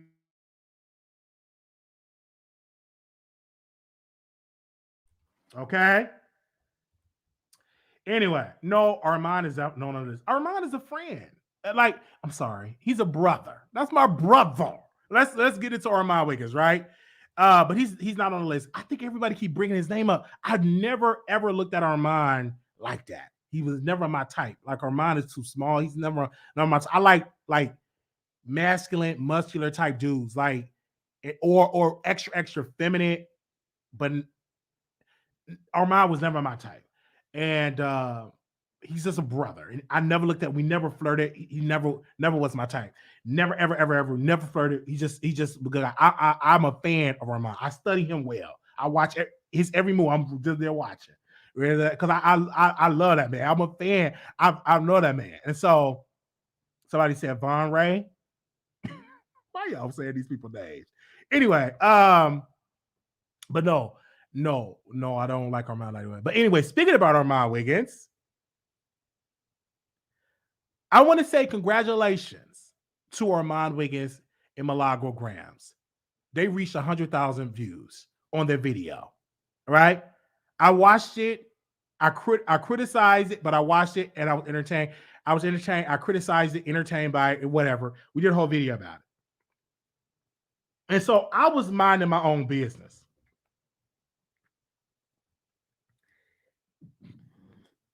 And he go live on Stationhead.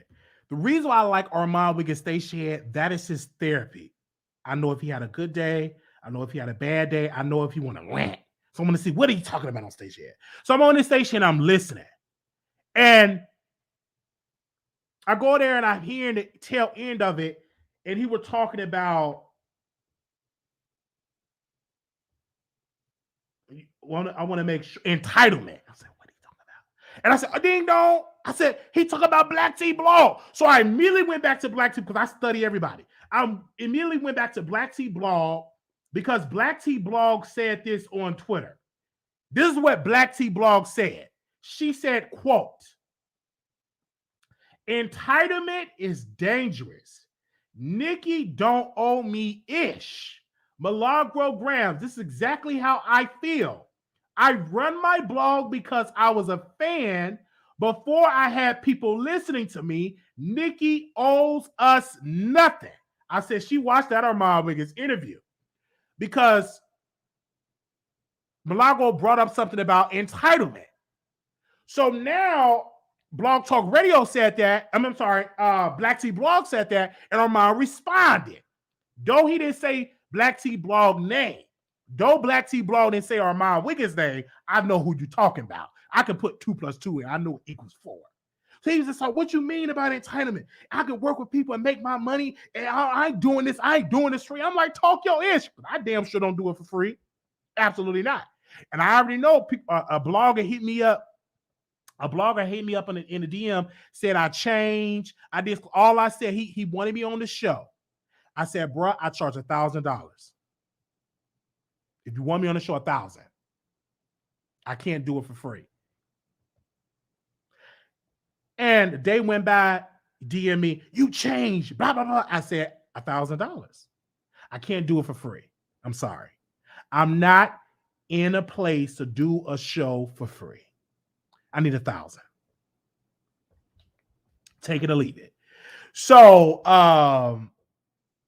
anyway, so I get what Armon Wiggins is saying. I get it. When you out in this business and you're talking about Nicki Minaj and all of that, You want something from the deal. I get it. Like, I'm not dumb. I think it was very great that Armon teamed up with Milagro. She's a hot commodity. She's one of the hottest bloggers out there. She inserts herself. She's loud. She's beautiful. Her husband is Dusty. And so it's good to bring her on the show. I think it's amazing. I think it's awesome. Congratulations. Because you have a big platform and she have a big platform. Y'all can join together. And so I think it's awesome. I think it's a good thing for the culture. I think that's a good thing of having original content by interviewing Milagro Grams. Congratulations. Oh, bravo. Because we're going to eat as well. You make the meal, I eat some as well. Right? So I'm listening to him, and I said, it's very smart and it's very strategic. You should move that way. Nothing wrong with that. Right? But it's nothing wrong with Wiley coming up and eating off it as well. This is a business. So it's good business to talk about Armon Wiggins. It's good business. He's trending. It's going to be other. If he stopped blogging today, I'm going to talk about somebody else. That's like we do. We talk about Blueface, Chrisean, talk about my personal life, talk about my mama. Everybody can get talked about. And I tell my family, I said, I'm going to talk about y'all because it's a part of my existence. My mama get talked about. My daddy get talked about. Stepdaddy get talked about. Everybody get talked about. So you think I'm not going to talk about Armon? If I talk about my own family, you think he going to be exempt? If somebody talk about their own family, you know they're going to talk about you. You don't stand a chance. So he go live on his station here, and I'm hearing this, and I'm hearing all this conversation that he had. You know, original content. They talking about Wiley, and they didn't even know that he not even talking about Wiley. He talking about Black T Blog, because I didn't say nothing about no entitlement. Black T Blog said that.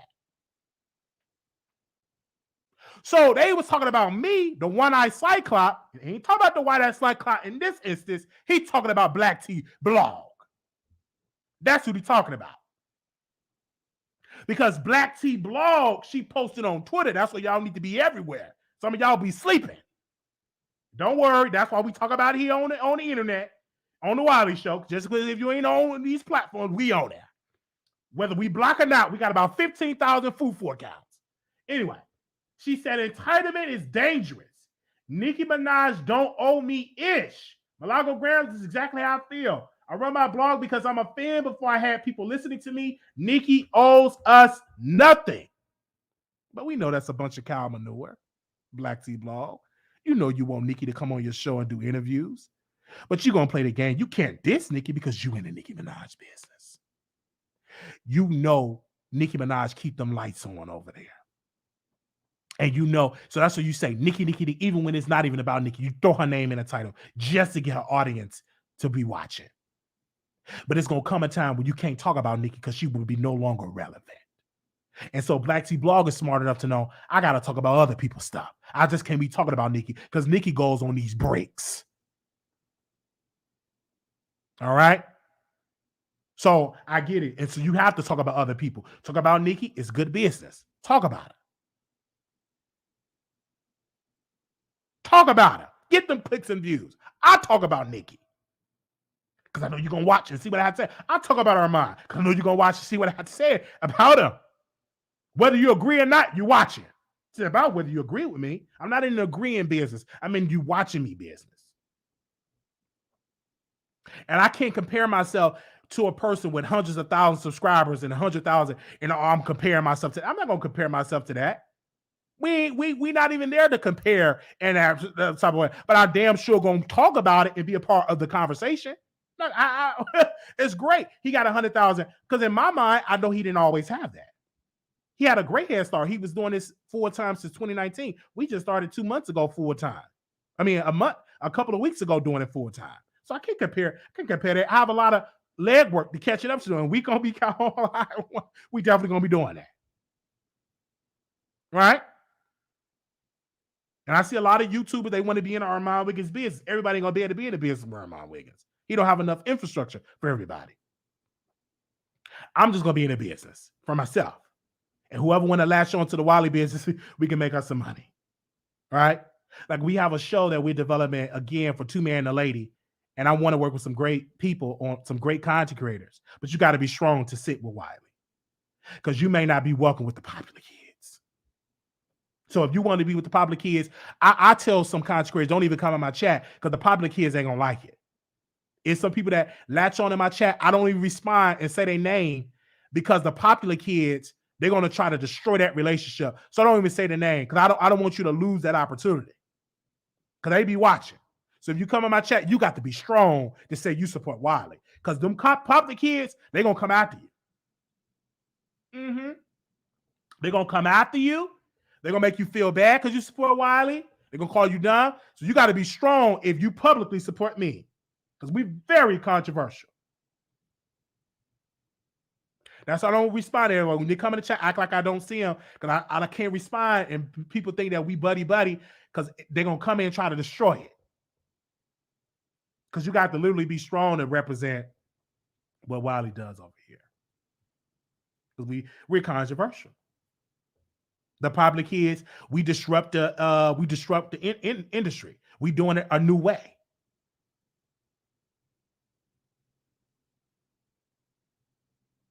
Now people are getting smart. They say, listen, I support Wiley and I support Armon. I don't need to choose. They come right up in the chat. Some other people that watch up, they watch Armon because it's a business. So you have to be strong. So we're building our own lane in this business. Though we're not in Hollywood, I don't want to live in Hollywood. Hollywood is too expensive. I'm staying in Dallas, where the rent is cheaper. I'm not going to try to compare and move all this stuff. No, I'm fine right here. If I want to go to LA, I can go visit. You can't compare your business to everybody else's business. You stay in your lane. Do what you can afford. You know what I'm saying? Just like T.S. Madison said she would never come on the Wiley Show. I told Oliver, I said that's a lie. She will be coming on the Wiley Show. I'm gonna be so motherfucking strong. She have no choice but to come over to the Wiley Show. She will be coming on this show. You will be coming on the show because it's gonna be so popular. You have no choice but to come on this show. That's how popular it's gonna be. You ain't gonna want to do it, but you have no choice. Because we on the table. You gonna come. May ain't gonna happen today. May not happen, but in 6 minutes, it definitely change. It's gonna happen. Because you're already watching. We're gonna have our own table. Hollywood, we're gonna be in Hollywood. Movies, we're gonna have that. Directing, investing, all that's gonna be me. They're gonna be like, Mr. Wiley, yes. We need you to invest in this movie. I do it. Who do you want to act in it? And then T.S. Madison got to come and audition for me. Go ahead, Maddie, audition. Oh, no, next. Can't act. Get out of my office. Or I could be like, we're green lighted. So it's going to happen.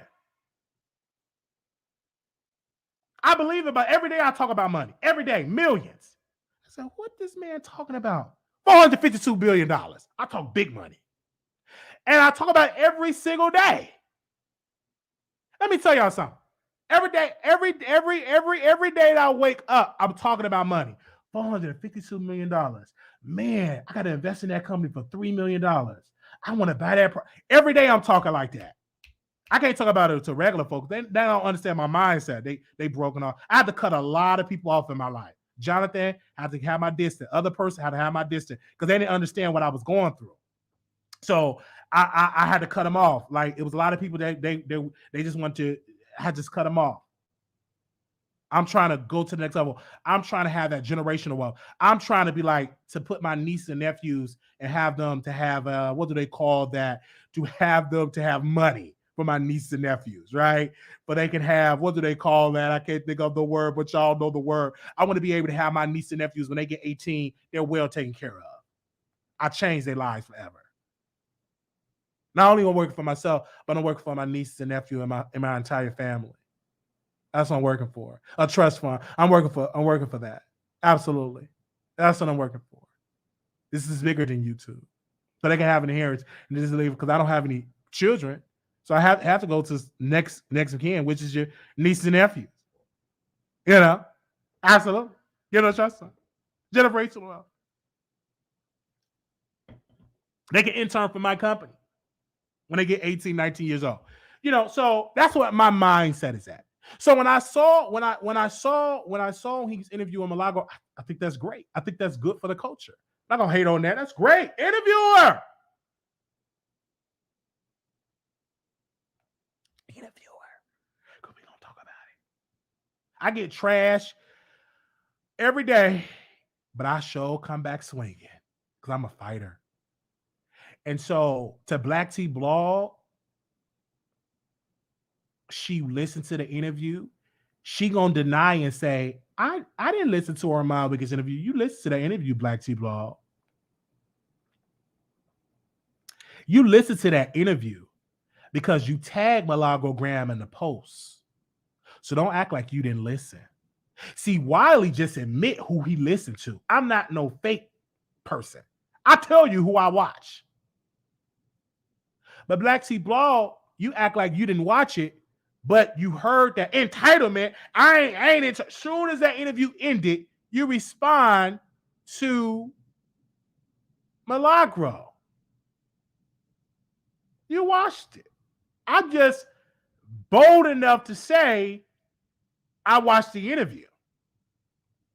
I was the first person to review the interview. The first one that did it. Soon as they went live, I went live and talked about it. Armon might get upset.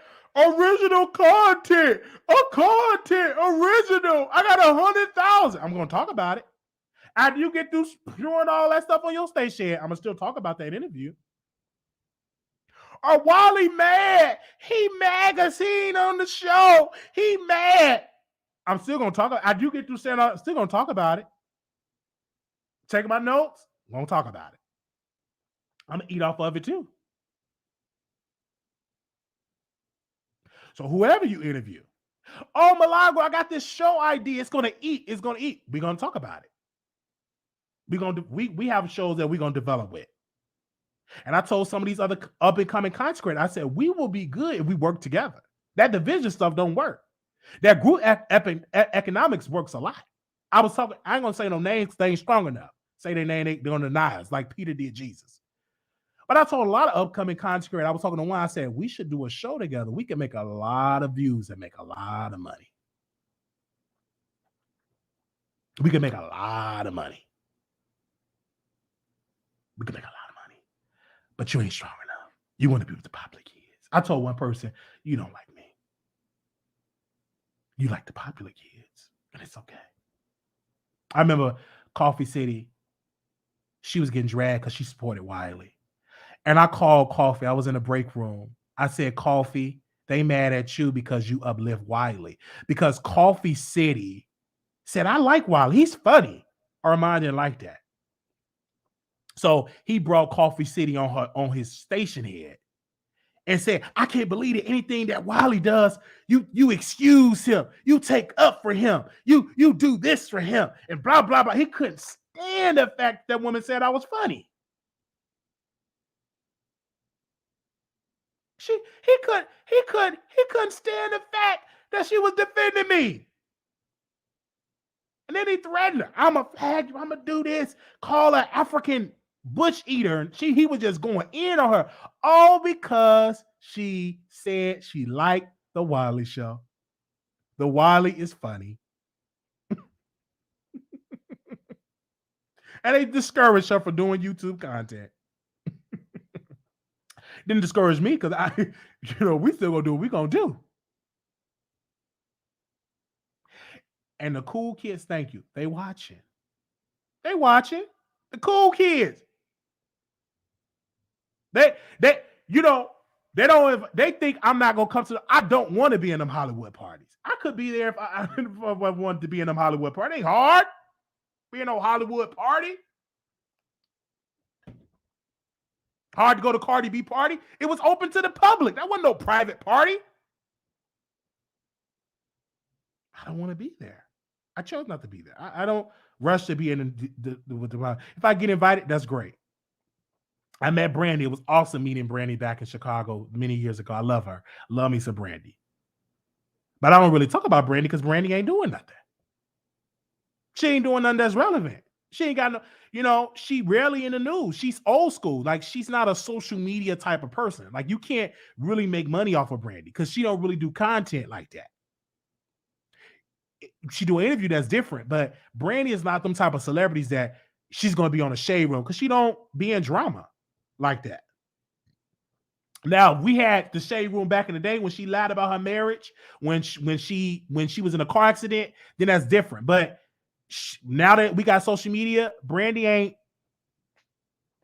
I love her, but Brandy ain't popping like that when it comes to social media. She's not one of those type of people you can get clicks and views off of, unless, I'm talking about her old stuff. I'm talking about the Brandy now.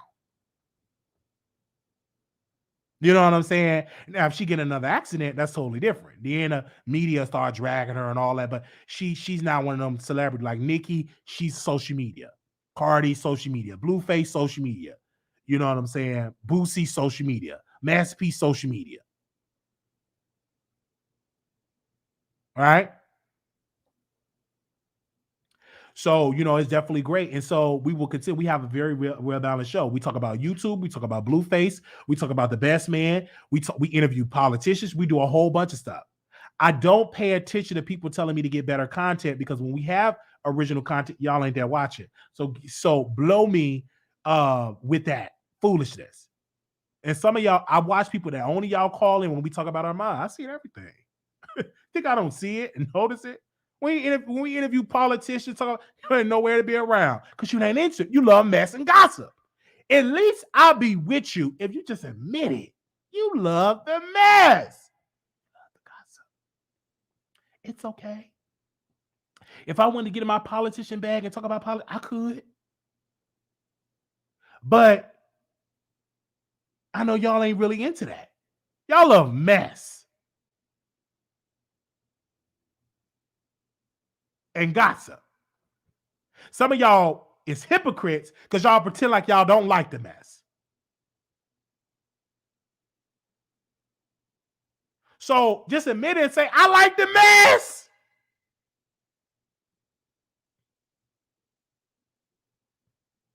Get up out of here with that mess. I like the mess.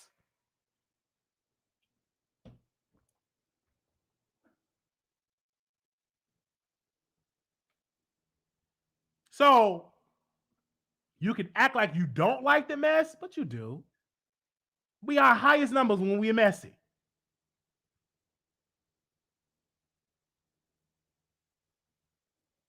Because I don't have real mess in my personal life. I'm very peaceful. But on the internet, I can be very messy. Personally, I'm just as peaceful. You'll be shocked that I do YouTube. If you meet me in person, this is the same Wiley. I'm quiet. Reading my books.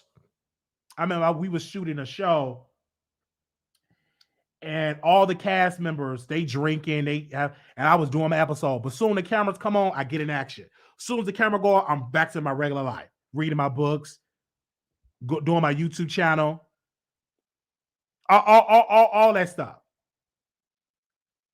But soon the cameras go rolling. The producers say the camera's rolling. Soon the light camera action, I'm back in character. Soon as the lights go off, I'm just as regular, just as quiet, calm, chilling. But when I get on the internet, a whole nother Wiley come out. Wiley, but Marquise is quiet, calm. Hey, you doing? Yeah. And then when the cameras come on, yeah, I know her body, all that, but girl, where her husband? Where her? But personal life, I meet these people, I just be just as nice. How you doing, Armon? How you doing? How you doing, brother? How you doing, Armon? How you doing, Sister Milagro? How you doing, sister? Oh, how you doing, Sister Neek? And I go live. And Neek at night, I could, in person, you won't even know if that's the same Wiley. You probably wouldn't notice me in the room because I'm just as quiet. I'm watching everything, though. I'm just as quiet, calm. How you doing? Hey. Soon the camera goes, cameras go off. This is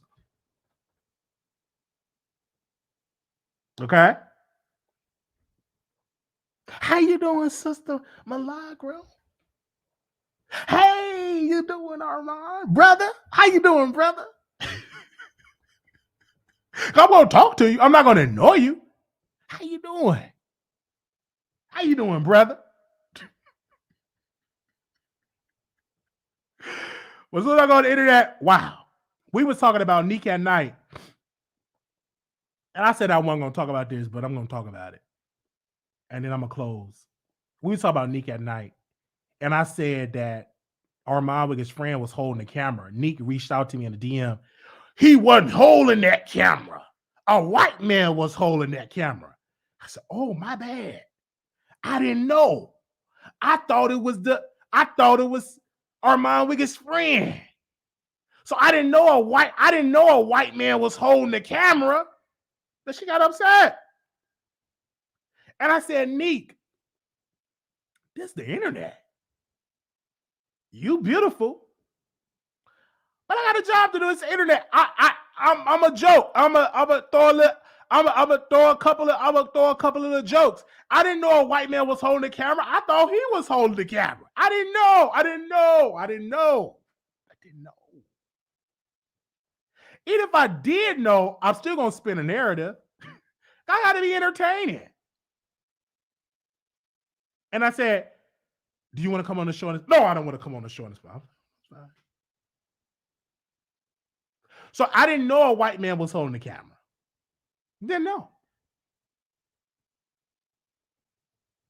So I thought it was the black man holding the camera. I didn't know a white man was holding that camera. I didn't know. I wasn't there. I was just giving my commentary.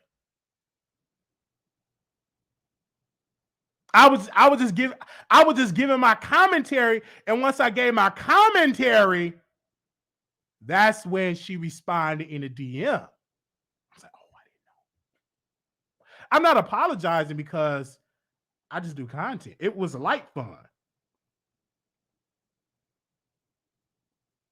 You know what I'm saying? It was light fun.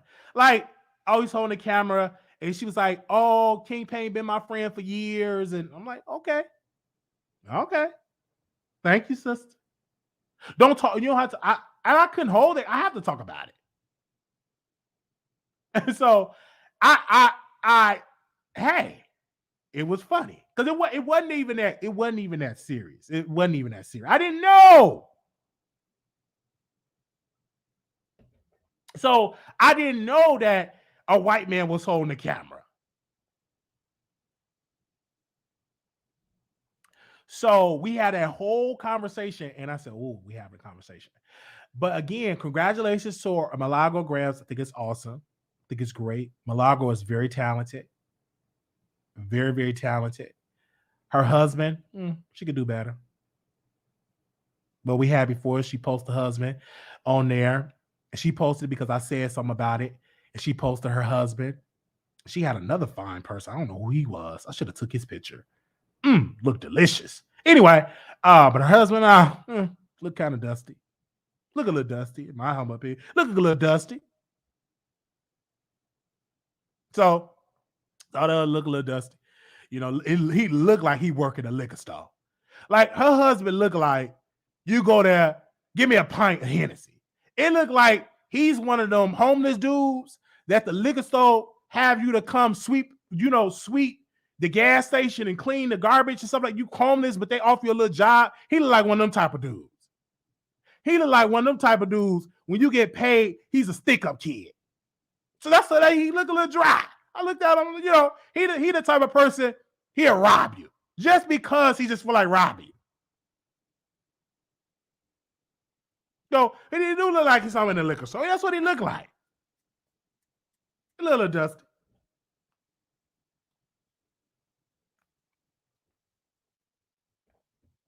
I'm like, what the world? I see why she want Tory Lanez. And then people get mad because I see the same picture. She posted the picture. He the type of person, he would rob me and take my car. So I don't think they married though.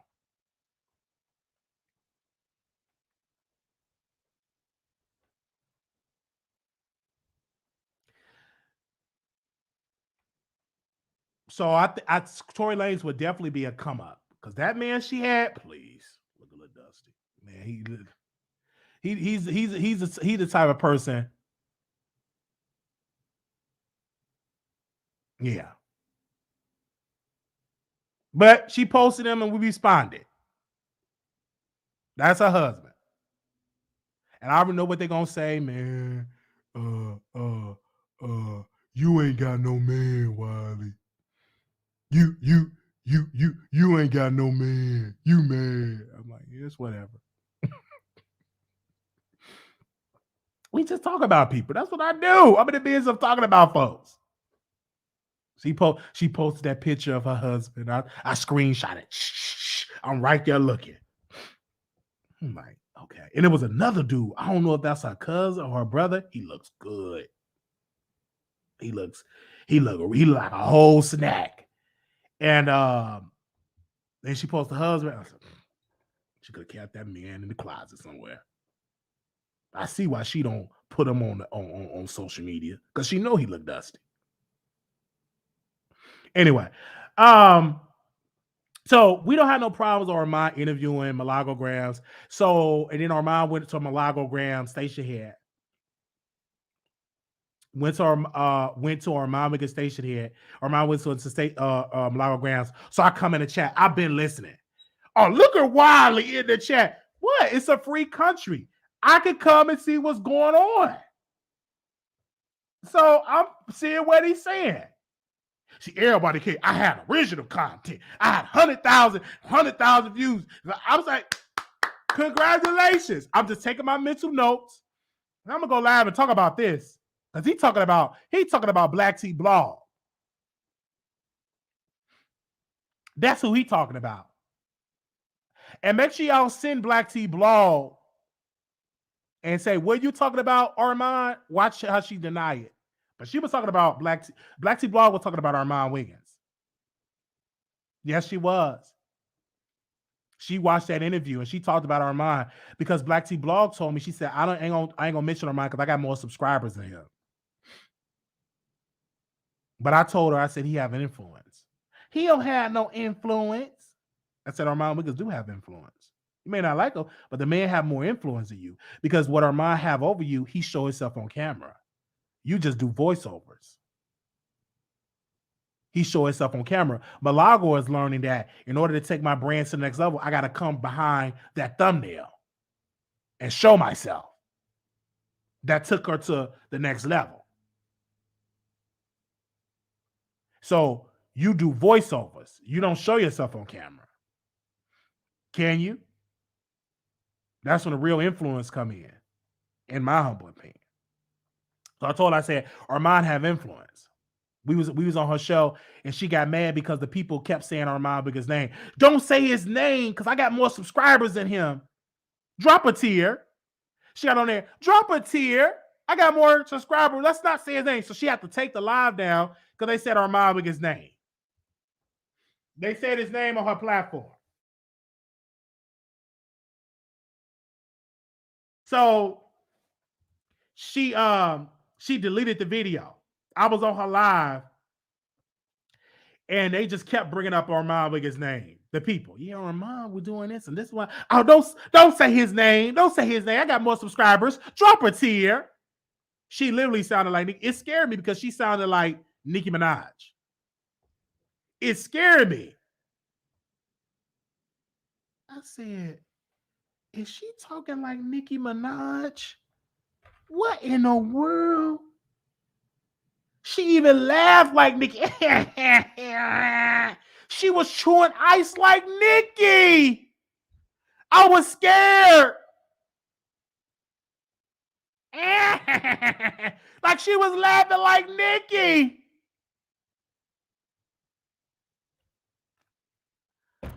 I said, no, she didn't. Wow. You can say whatever you want to say. I do not sound like Armon Wiggins. Okay? But that woman, Black T Blog, baby, she know how to chew the ice like Nicki. Drop here.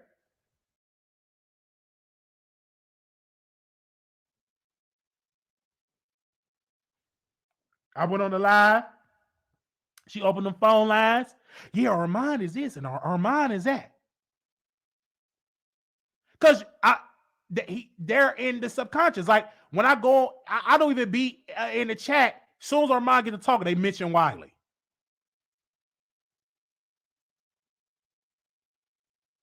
So that's how that go.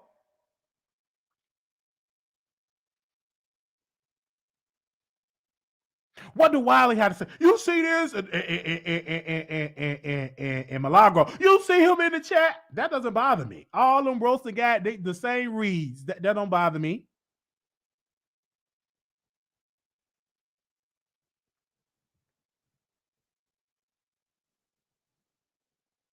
And I love it. And so Black T Blog said that, but I don't think y'all gonna let Black T Blog know. Yeah. Because I saw the post. Did she delete? They said she deleted the tweet. Let me go check and see that she deleted the tweet. Did she delete the tweet? Let me see. Did they delete the tweet? Don't tell me she deleted that tweet. She better not delete that tweet. Don't delete it.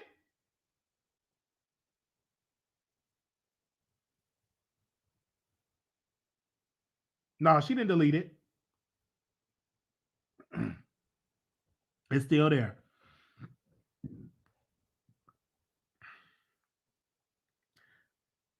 It's still there.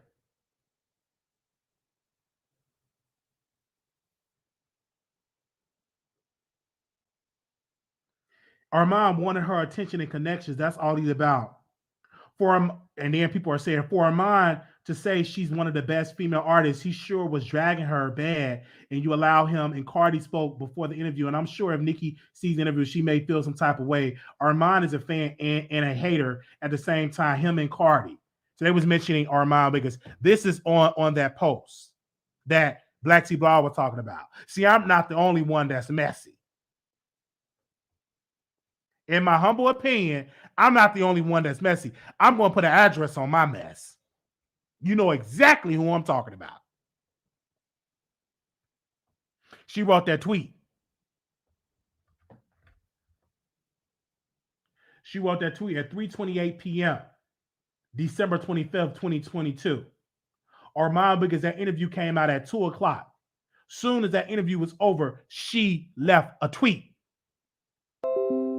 She left a tweet.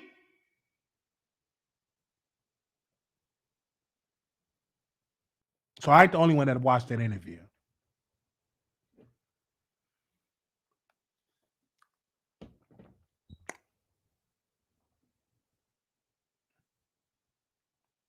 Armon Wiggins always had a big head. He just got money to back it up now. He made good money. He pretends like, of course, you can't show people because people will stop giving, but he makes good money. A man living downtown, paying $3,000, $4,000, $5,000 a month in rent, buying expensive shoes and stuff like that. Told his man to quit. You ain't telling your man to quit no job if you ain't making no money, unless you're just stupid. He got money he making. All right. So, Black T Blog, that's what he said.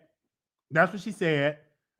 And he lived downtown LA. You could just Google the rent in downtown LA. That's expensive. LA and Compton, the rent is high. So you could just imagine the rent in downtown LA. He wearing designer clothes. He didn't always wear designer clothes. He looked at Dusty because he didn't have the money to buy that. Now he can buy it. He's not a big star yet, but he's on his way. He's not DJ Academics level, but he's on his way. And the reason why it's harder for him because he's gay. If he was straight, he'd be on them level to people. And the bloggers are very biased. Even Caillou is biased. And Caillou is gay. He's a bottom, I think. Or top. Could be a body, could be verse. But he don't post the black bloggers like that. He posts the straight people. Most people gonna be posted is Charleston White, DJ Academics, and Blogger Sense, or people that's on TikTok. But the YouTubers, He rarely posts the black YouTubers. He posts us one time, really. When I called him out, he said, "Who should I post? Who should I post on my page?" I gave him a whole list of people. That happened. That was it. He mostly posts people on TikTok. Most people on TikTok he be posting. He rarely posts the YouTubers. Rarely. You rarely see Armon being posted like major post. They post DJ Academics because he's straight. It's a bias. They don't post Armon like they post DJ Academics. They don't. So it is what it is. But who cares? Because they're gonna do what's best for their channel. I send it to anything that I do, I send it to the blogs. I always send it, I email them to really nice emails in their DM, send it to them. They don't post it. We interview the youngest mayor. We had got the first interview, none of them posted it. It's okay. It is what it is. But one day we're gonna do something you have no choice but to post me. You're gonna be sucking my toes. And I'm gonna enjoy it. It's gonna happen. I think it's gonna be posting me all day. So it doesn't worry me. But I could say I remember when I send them emails and messages. I email them all. Anything that I do that I feel like should be posted, I send it to them. They don't post it. So, but it's gonna come a time you're gonna post me and suck my toes. Oh, you're gonna be on me hard. You're gonna be just supposed to be crazy. Mm-hmm. Mm-hmm. And I talked to Kaya, but them blogs, they don't post black YouTubers. Mm-mm. They don't post the black YouTubers like that. You have to pay. They don't post. And it don't bother me. I talk about it because I just want y'all to know it's a bias. Because when I saw how biased these black bloggers was in the courtroom, I see everything. So in the courtroom, all 99% of their updates, including Ra Ali, they mainly posted the white publications.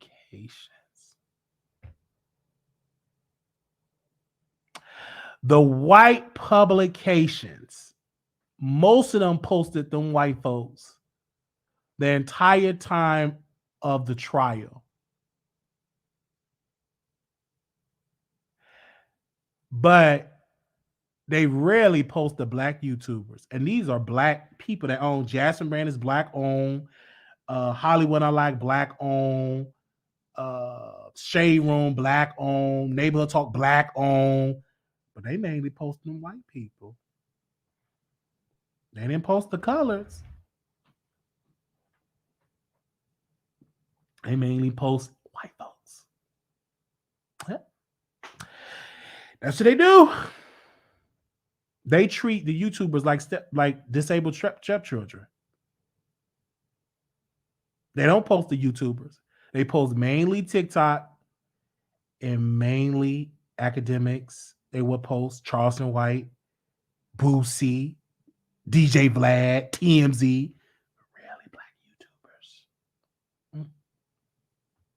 And these are black owners. So get me all that stuff. We new media. We help the meet. Please, y'all still be talking about promoting your oppressor.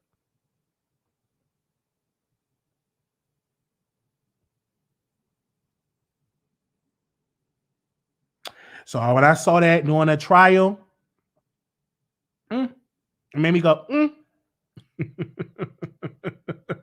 They posted all them white folks. Rarely the colors.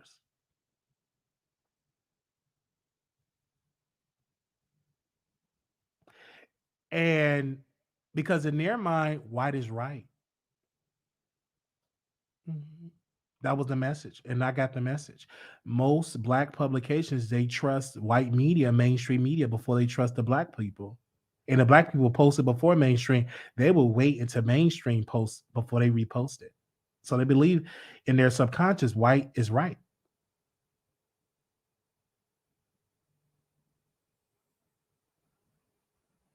And these white folks ain't paying them to be mentioned. I know when people pay to be mentioned. Like artists, when they get their music played and they make these quotes, I know, oh, that's a paid post. I can tell paid posts. But I'm talking about this trial. They didn't pay Megan and all Rolling Stone. They didn't pay. These people ain't paying. They posting them people. They ain't paying for that. They get paid to get the Zeus, promote Zeus. That's a paid post. Or get promoting the artists and their new music, new albums as a paid post. Or when they was posting Best Man, they put hashtag, that was a paid post.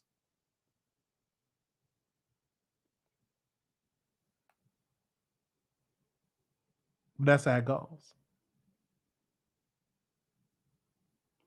And most people, they would say, Wiley, I don't believe the story to a TMZ. And I said something, oh, I ain't gonna believe it to a white person. I'm just echoing what people already think in media. People, they ain't gonna talk about it unless TMZ posts it. Mm-hmm. They're not gonna believe it until TMZ posts it. They think white is better. And then when TMZ get it wrong, they still go back and watch TMZ. They don't drag TMZ like they drag black. But if black media get it wrong, we get dragged for days, weeks, and some never recover. But TMZ can get somebody wrong, say somebody died and they didn't die. And you think black folks gonna stop watching TMZ and support? No, they're gonna continue to support TMZ. And most of the celebrities are gonna continue to support TMZ.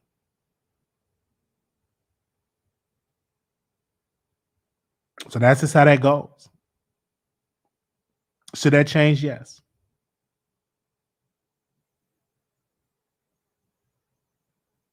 And so thank y'all so very much. I'm gonna drop the link. I just had to bring y'all on. Did I see Armon in what's the name content? I did. As I'm jealous of Armon Wiggins? No. Did I used to be jealous of Armon Wiggins? Used to be? Yes.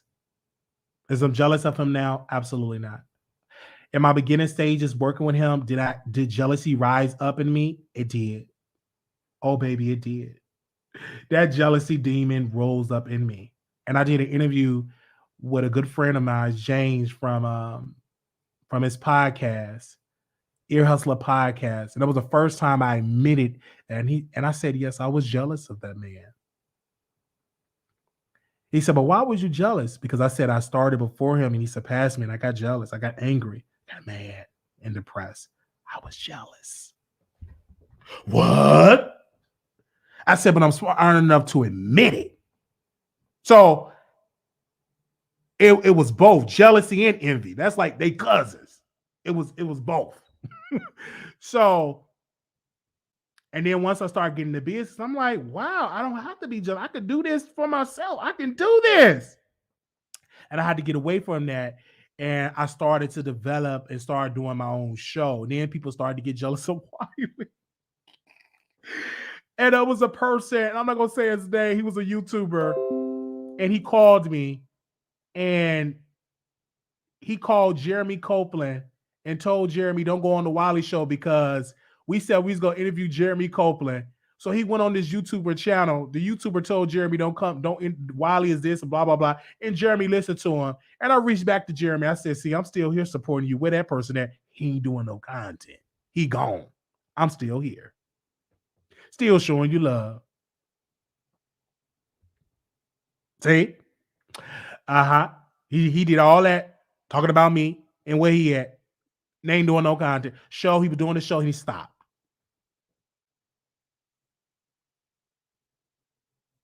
So that's just how that went. And that's how that went. But yeah, have I been jealous of Armon? Yes, I've said in an interview. I said that. As I'm jealous of him now, no. I'm having fun. I love talking about people. And he's a great topic. He's one of my favorite celebrities. He's one of my favorite celebrities.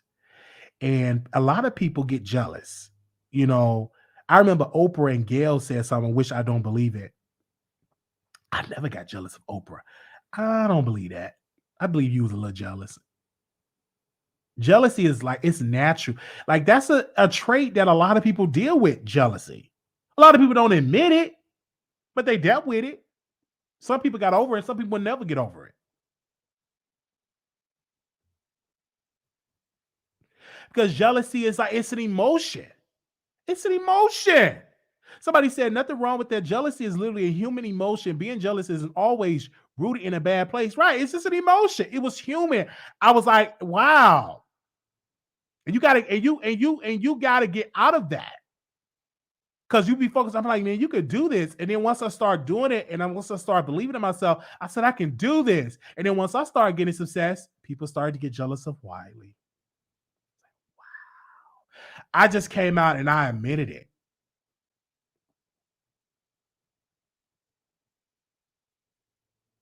Yeah, I admitted it that I was jealous of that man. I did. I said in an interview, and Armon watched it and he went live. The podcast only had like 100 views on it, but he was one of the 100 people that watched it. Oh my God, he said that in the interview, and he went live. He went on his best friend podcast because he would never go on his show, and he went on his best friend podcast. And during the time, we thought, and he said, Wiley said I was jealous. Wiley said he was jealous of me. And see, because he was mad. And what Armon Wiggins was mad about is because I started to grow and I started getting an audience.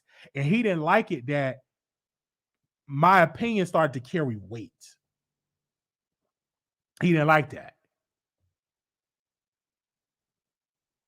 So he did that. And he thought I was going to stop because he did that interview. And he said, no, I'm still going to do my content. I ain't jealous no more. I was in a jealous place. That was years ago. We get paid on the same day. We have an audience. We share some of the same people in the same type of circles. Okay? Like Wiley, I'm a celebrity. To some people, I am a celebrity. What? Did you hear me? If you on this internet and you have an audience, you are a celebrity. We are in a different time. This is not about you being in Hollywood and movies. Things have changed. Once the internet happened, you become a celebrity now because of the internet. You're a celebrity. When people see you, oh, let me take a picture. Oh my gosh, Wiley, I love you. Wow, you're a celebrity. You evoke that same emotion if I was Jay-Z, Beyonce, people watch. It was one particular person that called into the show. He said, Wiley, I ain't bringing my girlfriend not coming to Vegas. She like you too much.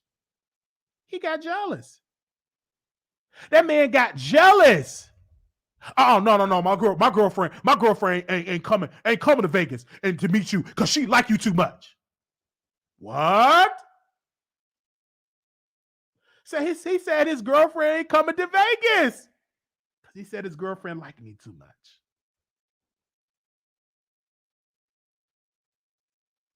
In some of these homes, I offer more laughter than some of they men.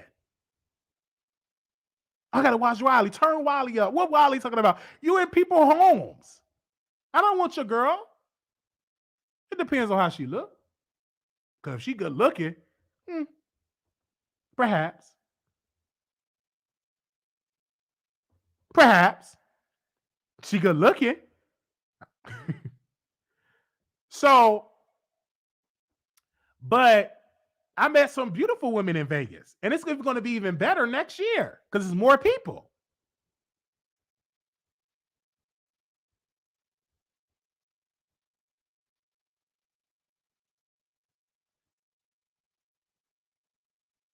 So, I believe that. Thank you, Mayberry. Said this. Celebrity status does not necessarily mean rich or wealthy. I think some people mistake the two. Absolutely. It's a lot of celebrities that are not rich. They broke. They live in check to check. But they are well known. So, I thank God for, and we have people that love us. So yes, I'm a celebrity. Yes. He said he's a celebrity. Absolutely. I have people that love me, that will donate to me, watch me, support me, buy plane tickets to see me, pay for my food, pay for my drinks. I'm Wiley, of course. So let's not act like that. And I received it. And I do it, does my best. And don't get me wrong, this is what I do. I work hard for that. You ain't moving it to somebody pay for your drink. I got this. That's what you doing it. So I'm a celebrity. Oh, Wiley, I gotta meet you. I gotta meet you. Oh, Wiley, who we gotta meet today? Take pictures. And I'm very humble. I'm not bougie. I'm very humble. I put a lot of work in. I worked hard for this.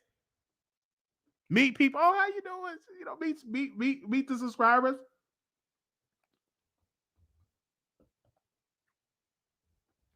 You can throw shade at Wiley. I have real love. When I'm outside, real love. I linked up with two YouTubers, Trey Sorrell and T Spiller. I'm in Atlanta, at a gay club, gay bar. Soon as I get out the car, we walking. Wiley. I'm like, yo, hey, Wiley, I love your show. Wiley, I love your show. Out of nowhere. This is Halloween. I'm in Atlanta. A black woman. Hey, Wiley. She was so happy to see me. So I appreciate that. Went inside the venue. Hey, Wiley, how you doing? Oh, hey, man, how you doing? Oh, just talking to everybody. All germs just flowing, like talking to everybody. Man, I was at home. Man, everywhere. Just, hey, Wiley, how you doing? Take a picture. Hey, Wiley, how you doing? I had a brother. It was Halloween, and we took a picture. I talked about that brother on the Wiley Show. That brother DM'd me and said, Wiley, my coworker watched your show and said you are being talked about on the Wiley Show. You're being talked about on the Wiley Show. I said, what? Didn't know that man for a can of paint. He took a picture. It was one of the Friday, I think it was Big Worm or Big Perm. And he was dressed like him, took his picture, talked about it on YouTube, and somebody saw that and told him about it. You can say what you want to say. And so the germs was flowing. Like, I got real sick. I'm all in people's face talking, no mask, talking, laughing. So I have definitely showed up.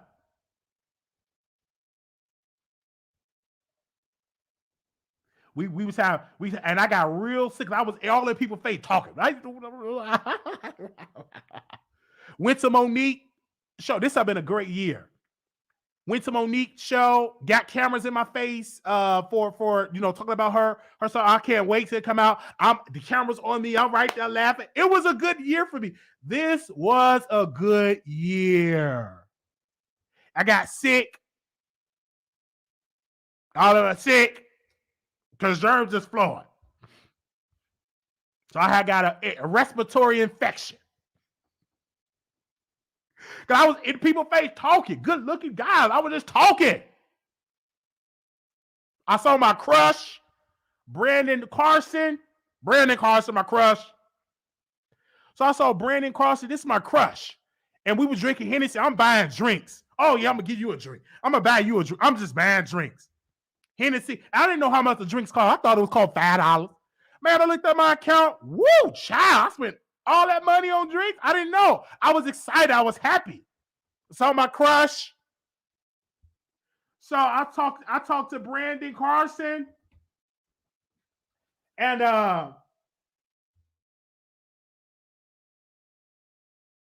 so I'm talking to Brandon Carson. And I said, I got to take a picture with him. That's my crush. So, and then when I went to Atlanta before that, I met up with Dover Queen. All right, I met up with my moderator. This was the year last year or the year before last, Dover Queen, because we went to go see Monique. I love Monique, and so I linked up with her. Beautiful. Never met Dover in my life, but in person, beautiful. She picked me up, looking good, beautiful. I said, this is a beautiful woman. And but I got to be professional. looking good. So we go to her house, and I was so scared of her dog, and she had this big cat. I was so scared of that cat. She said, "Why are you scared of the cat?" So scared. That cat was huge. I was scared of that cat. And she had a big cat. I'm scared of that cat. And it was the cat I was scared. I don't think it was the cat. I was so scared. So I went to sleep. We went to Monique's show, and it was really great. And I couldn't believe that. She was so beautiful. Oh, she looked so good. When she came to the because I went back, I think I went back to the hotel. I think she picked me up from the hotel. She looked good. I said, wow. She could definitely okay, I'm a mind my business, but she's beautiful. And uh beautiful. She looked good. And we met this like she said, y'all dating? I should have told her this one woman, this my fiance. I'm like, yeah. Then we went she drove me by Tyler Perry studio. We went there. We couldn't go inside because that black security guard didn't let us see Tyler Perry. I was over it. Should have hit. So we went there, and the security guard didn't let us see it. Then some other people. It was fun. I had fun in Atlanta. Atlanta was home. I had fun. So if I ever want to move, so it would be Atlanta. So it was real fun hanging out with her. It was fun. It was fun. I had fun. She was beautiful, man. She was playing Nicki Minaj. I'm like, why does she keep playing all this Nicki? I'm just as quiet and just listening and everything. And she's beautiful. I love her. Um, so uh mm-hmm. Yeah, I met her. Uh-huh. Yeah, beautiful. Mm-hmm. So yeah, and so it's really good when you meet good people and you meet good relationships and some people we had a good time. She took me to a nice restaurant and we ate there. It was nice. It was really, really nice. I had fun. Then we went to the mall. I'd never been to that mall before. What was the name of that mall we went to? We went to the mall and it was fun. I just had a good time enjoying life. And she took me out to the mall and stuff like that. It was nice. Yeah. Oh, you said she should retire. Oh, she was trolling because I'm like, she playing a lot of Nicki, and I don't even like Nicki Minaj like that. I don't like. She was playing her mixtape. I'm like, okay, well, she keep playing all this Nicki, because I think I said she need to retire. Oh, the Lenox Mall. I think that we went to Lenox Mall. We went to Lenox Mall because I wanted to buy some clothes. I was getting hot. I was ready to go. We couldn't even breathe. The air conditioner was broke. Yeah, it was broke. It was hot because it was the summertime. It was hot. I was ready to go. So let's go. Keep it up. Wiley said he's going to reach out and love it. Yeah. And so I love me some Monique. I'm going to go see her again. That's like my favorite celebrity is Monique. I love that woman. Love me, Monique. I love her. And I was so glad I saw her twice. And I went to her taping, and I was in the third row, and them cameras was on me back. I was like, I love Monique. She was funny. I love her. I love her. Yes. Okay. So thank y'all so very much. This was great. We had a good time with y'all. Make sure y'all like the video. We're gonna continue to talk about people. We ain't gonna stop. Okay. And she's from Baltimore, and she's really nice. I love Monique. She's from Baltimore. But she ain't staying in Baltimore, but she's from Baltimore. I love her. So I love Monique. I'm gonna get a picture with her next time. Absolutely. Not only a picture, it's gonna be a sit down interview. That's gonna take me to the next level. Because the question I got from Monique, I love her. I love her. That's my favorite, one of my favorite celebrities. I'm very quiet and shy in person. Very shy. I'm not the same person. Very shy. Shy. So it take a lot to get me to open up. I'm very quiet and I'm very shy. But once you get to know me, I open up and I get to talk. I'm very close with Dova and well, I call her Day, but she go by Dova Queen. I'm more close with her and like Blue Skies and Armon Brown, all the moderators. I build up, but especially Dova because I will call her in the middle of the night, and I'm a talker. So if she get in a relationship, I'm gonna be sad because I ain't gonna be able to call her like I do, and she work a lot. So, but back in the day, I can call her. Hey, man, what you know? I'm about to go to Walmart. I'm about to go to 7-Eleven. I call in the middle. I'm a talker. Like,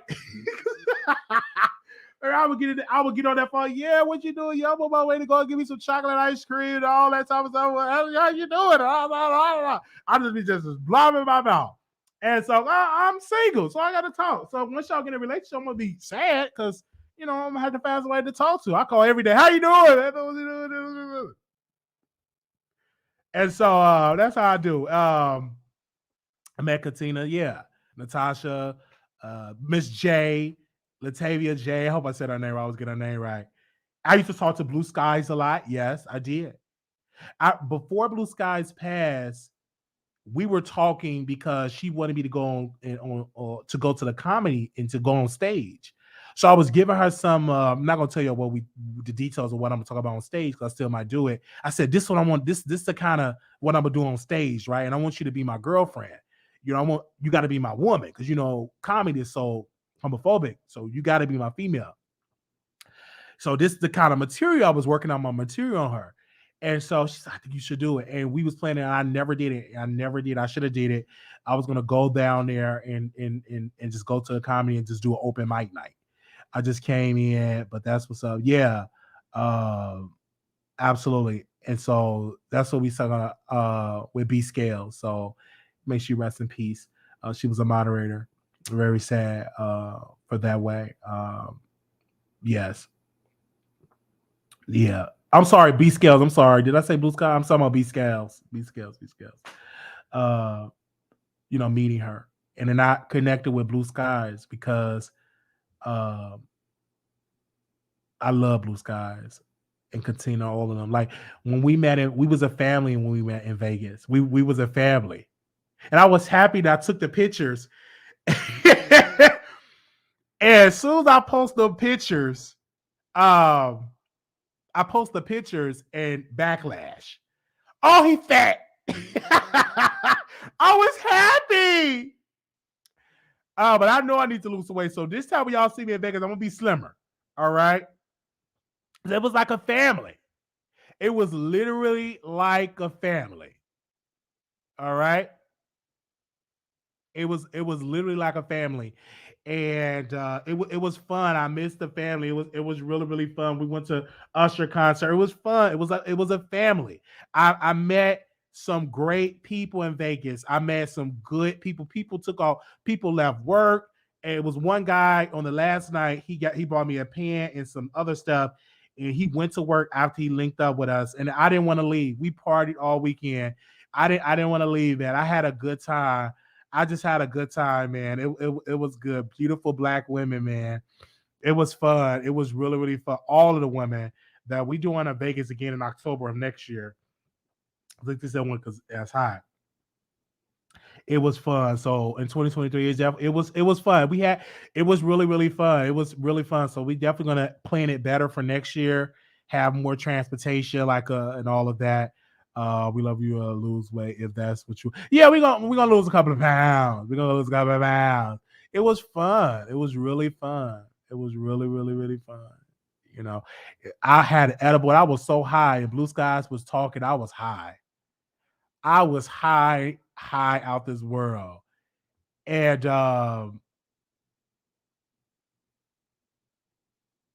Blue Skies was talking about all the rappers that she like. And I was high on them edibles. And it was definitely I was high. I was on edibles and I was high. It was a good time.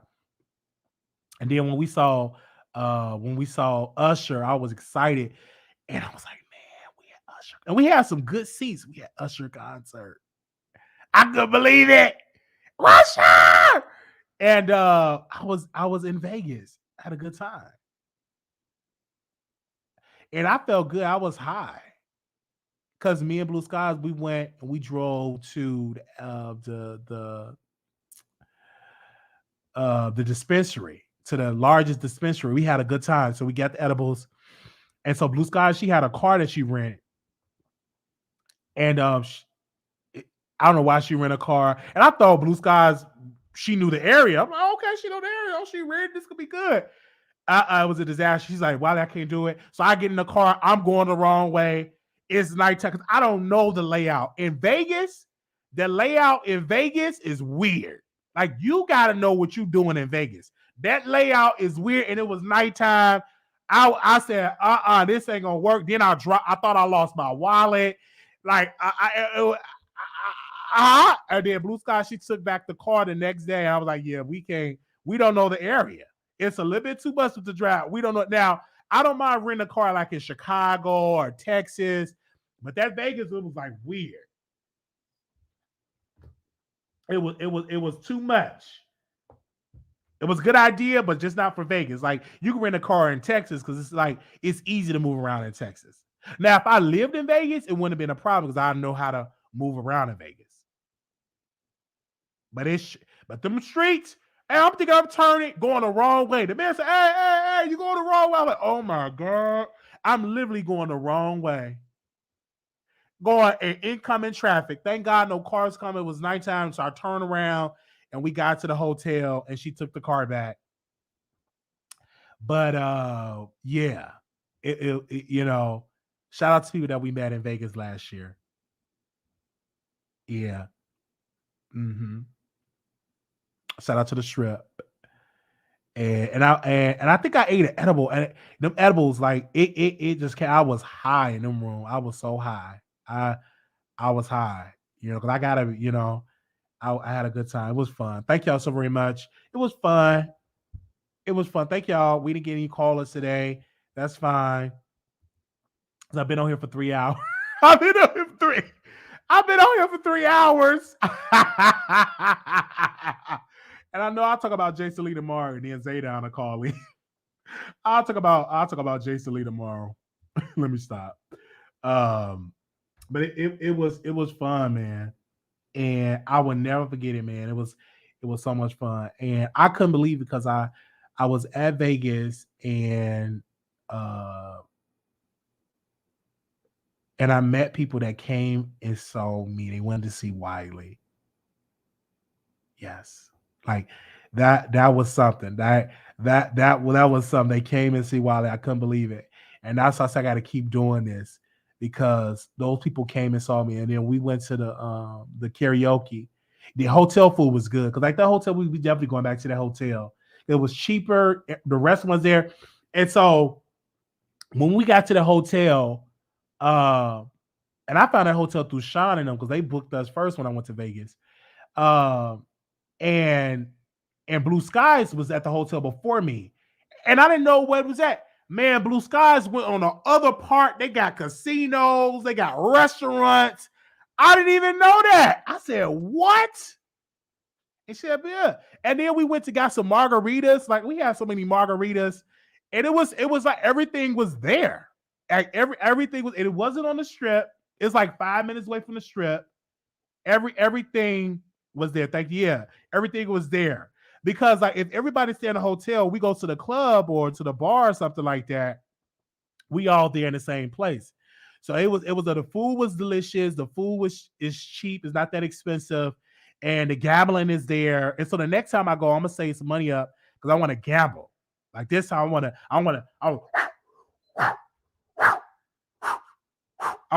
hit the card table. I want to hit the card table.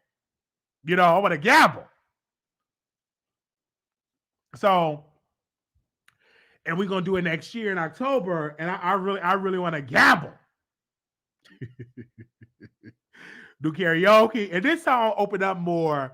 I'm gonna drink some more so we can dance, and all that. I'm gonna hit that slot machine, whatever. We gonna hit the table. So we got some gamblers. We definitely going. Okay, so we definitely got to do a strip club. The karaoke was lit. It was lit. It was fun. We had a good time. It's so much to do in Vegas.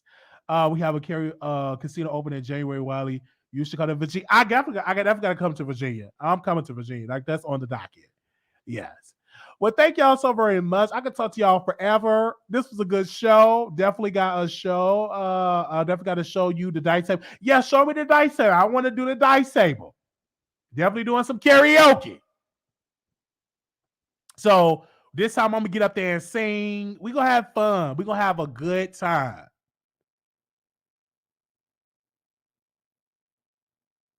Yeah. And they got a casino open up in Chicago. Mm-hmm. They got a casino open up in Chicago, and I'm gonna go when they have their grand opening. Yeah, I'm definitely coming to Virginia's on the list. Thank y'all so very much. Make sure y'all continue to support our show by thumbing up the video. Make sure y'all share this live. Thank you. We had over 800,000 people listening, 800 million people listening. I greatly appreciate it. It was a good show. I'm gonna go. I'm not going live on station here. I'm gonna go live tomorrow because I gotta watch my show. I'm gonna watch my TV because we got to get some content for tomorrow. Yeah, so make sure y'all continue to support the show and everything like that. Oh, Palace Station was the name of the hotel. Palace Station was nice. Palace Station is nice. It's affordable. It's not on the strip because the strip can get kind of congested. And you could just, I love to visit the strip and then leave from the strip. You know what I'm saying? I don't want to stay on the strip because the strip, if you stand on the strip, is more expensive. Be safe, y'all. Casinos near water is very dangerous. When I was okay, yeah. So thank you. So it was fun. So we'll be back in Vegas. I can't wait. I can't wait. I can't wait. And so save your money up now so you have enough for your hotel. That's what I do. A hotel and everything like that, and your food and stuff like that. Mm-hmm. Who are going to the new casino? I'm going with Open. Yeah, I gotta go. I would love to go. They said love the grind, Wiley. Keep us entertained. Yes. Y'all want me to go live on station? I ain't got nothing to say for station air. It's 10 o'clock. Y'all want me to go live on station every single day. I'm gonna go live tomorrow. I'll check it out. I might go the next time. Oh man. I go tomorrow. Let me not take. I gotta call my family because I usually call my mom every day. And I'm so busy. And she be so busy too.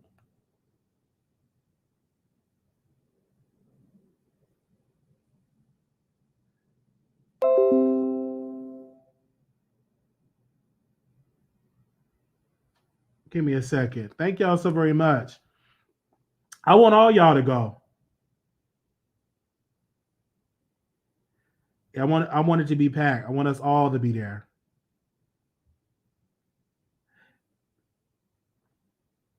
Because we are a family.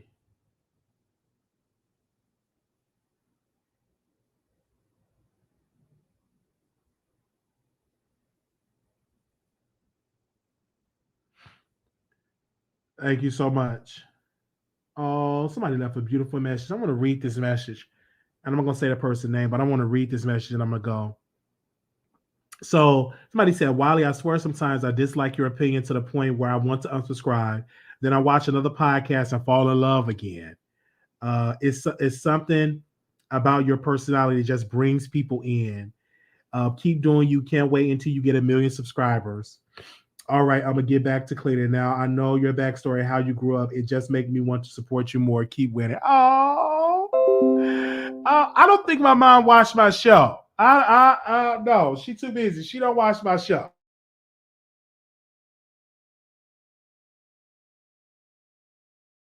She don't watch my show. You know what I'm saying? She don't watch my show. Like my mom don't watch my show. Um, she don't have the time to watch my show. And if she do, she ain't gonna tell me. But thank y'all so very much. All right. I'm gonna go live on Station Head for about 10 minutes. Because y'all keep saying Station Head. Give me a second. Let me get this Station Head together. I'm gonna be on Station Head long.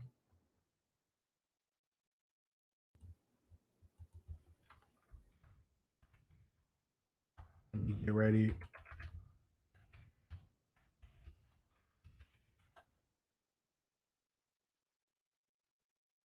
And please tell Neek don't block me. I love Neek. I love that woman. She's one of my favorite. But I know she got mad at me because I talked about that situation. But Neek, I love Neek. And I know women are emotional. So I love that. All right, y'all. We about to go live on Station Head. Thank y'all so very much. He said, "Mom in the bushes." They said, "Let that man rest." I'm gonna lie. I'm gonna lie for a few minutes. Thank y'all so very much. Cash app us, Marquise Wiley, $ Marquise Wiley 28. Thank y'all so very much. Also, Instagram at Wiley Show. We are verified on Twitter at Wiley Show. We have our PO Box, PO Box 701122, Dallas X 75370. Oh, wait a minute. We have somebody backstage. Hello, Talking Faces. You there? Hey, Wally, I'm catching the tail end. I have to go back. I was watching some of it. And I said, let me get to the end before he end his show. Wally, you are such a great storyteller. Like, Mm-hmm. man, I was listening to you talking about your life. And I was like, oh my God, I love it when you talk about your life. It's just like really like it's so interesting. And I remember you saying, did you tell me you were writing a book or something? Yeah, I'm still doing it. Yeah, it's gonna come out one day. 'Cause I have a lot to say, you know what I'm saying? And I shared a story, man. Wasn't expecting it, but I shared it. I just want y'all to know like how I was raised and how I am today. And yeah, I had to talk about how I was raised. Absolutely. It is so interesting. You keep writing that book because one day I think somebody's probably going to make a movie about it because it's so interesting. And you know what? It's really good to hear other people's perspective on the type of life that they led. You know, that it's a lot of things that I hear people say I can't really relate to it. Okay. And I used to be like, this stuff really didn't happen or whatever because I didn't come from, a life like that. And I just didn't believe certain things happen Right. until you listen to other people. And then you see, like, wow, really things like this really do happen. And it's just really interesting. I mean, I was listening at you and I was literally captivated just listening at your story. And one question I have for you is like, so your dad was gay too? No, no. Oh, okay. My dad is, my stepdad is straight man. Okay. My biological man, he's married to a white woman. He's straight, and if they is, they have never told me. Oh, that's right. Because I remember when you didn't know your dad I that didn't know my time dad. you called him. I still don't know him. Like we only had one conversation with Tommy Williams. And never, I never had a conversation. I only had one conversation with my dad. That I found him out on Ancestry, and where is he located, you guys? Because maybe y'all can track him down and say you need to talk to your son. He's somewhere I think in Washington, if I'm not mistaken. Give me a second, let me check it out. I think it's somewhere in Washington. And he is somewhere, yeah, in Washington. Yeah, y'all got that. And so yeah, so I found him on DNA Ancestry, and I just went on there because I thought Calvin Wiley because he was on my birthday. I was like, let me confirm this, and it was Tommy Williams, and he's married to a white woman. I remember I saw that show. I had forgot about that. And then I remember you said you briefly talked to your brothers, right? I've never talked to my brothers. Oh, you have. Never talked to them. Everybody keeps saying you should reach out. You should reach out to them. Never, because because that's going to be messy. I'm going to try again with the father first Yeah, I wouldn't do that. because If you if you want reach to out have a to, relationship with your dad, because that's I kind of wouldn't messy do it. reaching out to the brother. That's going to be messy because they're going to Yeah. go to him. It's going to be real messy. So I'm gonna keep reaching out to him and stuff like that. But yeah, I found him on DNA Ancestry, and we talked one time, and he just moved. There's no relationship. And all of my brothers, they are some in college, some married. I think one just got married. One is in high school. Most of them are like into sports. I have one brother that's they just into sport, whether it's football or basketball.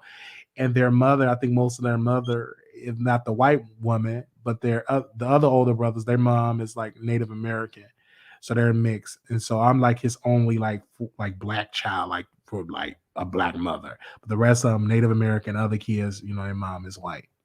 I think you should write him a letter. That was, funny you said that because that was on my mind. I said, you know what, I'm gonna write him a letter, and I'm gonna mail it to him because I know his companies and different stuff like that, and I'm definitely gonna uh, send him a letter and write him a letter because I still don't know why he didn't have the relationship because again he didn't know I existed. And I thought my mom didn't know about him. And then she told me, she said, I know about him. He was more like a one night stand. And being a one night stand, I was developed. I was created in that stand. But she never knew. She thought it was Calvin, but I never knew about a Tommy until one day I went on DNA Ancestry and I saw his name, the first name on there, and it said father. I said, wow. And Wiley, when you write him, I think you should focus on not about things that happened in the past and him not knowing you. And then once, if he did know, why he didn't reach out. I think you should focus from the standpoint saying things like, I'm an adult now. I don't necessarily need a father to help me in my life, but I would like to just to get to know you, even if we just start off by just talking periodically on the phone, and let him know that you're not looking for anything from him. Because a lot of times when people find out about children that they didn't know about, they always think that the child wants something from them. So I think you should. I agree. I agree. I agree. I agree with you on that wholeheartedly. And that's pretty much what my mindset is on. Like I'm not, it would be a great honor to have that. Talk about every once in a while, and that's what my headspace is on, and everything like that. And so yeah, that's what I'm gonna do. I'm gonna write him a letter. I haven't wrote it yet, but I will. And so I was just happy because at one point my mom didn't know. And then one day I sent her all them pictures and the memory started to flood it back because shout out to teacher Shawan. She sent me his high school pictures of him playing football, sent me pictures of his family and my aunt and stuff. And so I sent it to my mother. And then one day when I went to Chicago, she told me, she said, I remember him. Mm-hmm. And so I was like, wow, that was like my confirmation because I needed to know, do you remember him? And stuff like that. And so hearing that, I would love to have a mentor relationship with your father. I think every child, every adult, whether you adult, man, you still want a father in your life. You still want to fill that void. So now that I know, I'm like, okay, so now I'm gonna write the letter and see where it goes. I'm even at I'm even at if it's peace. from a distance, even if Absolutely, it's from a absolutely. distance. Absolutely, but I would love to like meet him in person. Yeah, well, you can work up to that, but the reason I say start off and tell him in the letter, even if it's from a distance, because that may put him more at ease. You would be surprised that sometimes if the way you word things, and if you ask for just the smallest things up front, people will come around more because he Absolutely. really may be thinking that you just want to be integrated totally into his life right now. And you realize that that's not feasible right now because you guys don't know each other. So to put him more at ease, I mean, it don't have to be something that's all the time or whatever, because that might make him more open. Because I can understand my mom was adopted, and I remember when we met her real mother, we she it hurt my mom so bad. We went to her home and the lady wouldn't even let us in. And it hurt my mom so bad. And my mom never got over that. She never got over the fact. And the thing about it was my mom's mom, she had other children and she gave my mom up, but she kept the other children. And and, Mm, and what happened is she left my mom with a neighbor and was gone 2 weeks. mm. So, again, it's because you will never forget that feeling. Like you will never forget, that feeling. I'm still doing digging because uh, about this because I'm like, wow, it shocked me. Because my prayer was I wanted to know. I never prayed for a relationship. My prayer was I need to know who my father is, and I got that answer. Now my prayer got to be a relationship, right? Because that's just my prayer for it. But when I had a conversation, I'm like, wow, he's a good guy. Like to seeing him, and I studied him and researched him. I'm like into criminal justice. He into sports. His my brother's which would be my brother into sports. He lost both his sisters to cancer. Both mom and dad is gone. All of them is gone. So he's like the only one that is left. And I'm like, this is a good time to have a conversation to really get to know him. And so, yeah, I will be writing him a letter. Um, Definitely, because that was on my mind. Like, so yeah, I'm gonna write him a letter because Yeah, that's something that was in my spirit, like a letter, and I'm gonna send it to him, and hopefully we get to that place. because I think if he get to know you, then Hmm. he'll want to have a relationship with you because you are a good person. Yeah, And he just needs to see that you are a good person because people just don't want to bring anybody in their life. You know what absolutely. I mean? He have to worry about his family or what he Right. built. You know what I'm saying? So I understand that. Yeah. So just write him a letter and then I think maybe I'm gonna hope and I'm gonna pray that y'all can move forward, just talking every now and then. Yeah, because I'm comfortable, because I knew that it could be rejection. Because I went in and said, oh, he could reject this. So when I saw the disconnect, this is gonna be a little. It ain't gonna be that. Oh, welcome, son. Come to my house. Let's have food. I no. So it's gonna take a little bit more work. Uh, And it's because understandable. because at the end of the day, because he have other children, they should know as well. Absolutely. You understand what I'm saying? Because it's not Yes. just him. They have brothers, and they should know Right. that they have another brother out there. Right. Absolutely. I totally So agree with that's that. how when I look at it, I'm like, if we can't see it, but at least my brothers, they should know. And I saw the disc. This is why you have to be careful getting other siblings involved because when Calvin, what he should have did was didn't allow me to come over there because he allowed me to come to his house to meet. I thought they were my brothers and sisters, Hmm. and they were so hurt because they said, "Why can't he just be our brother?" It was painful. It was very, very painful. And my grandmother brought something to my remembrance. His sister, which is Calvin Wiley's sister, wrote me a letter, and she said, "No matter what, I still love you." But she had to have her distance because the DNA test came out that he wasn't the father, and it would have just left, mixed signals. Her still being in the house and the father's not. So, learning is, it's part of my story. It's literally a part of my story. And now that I know about Tommy Williams, that's like another chapter.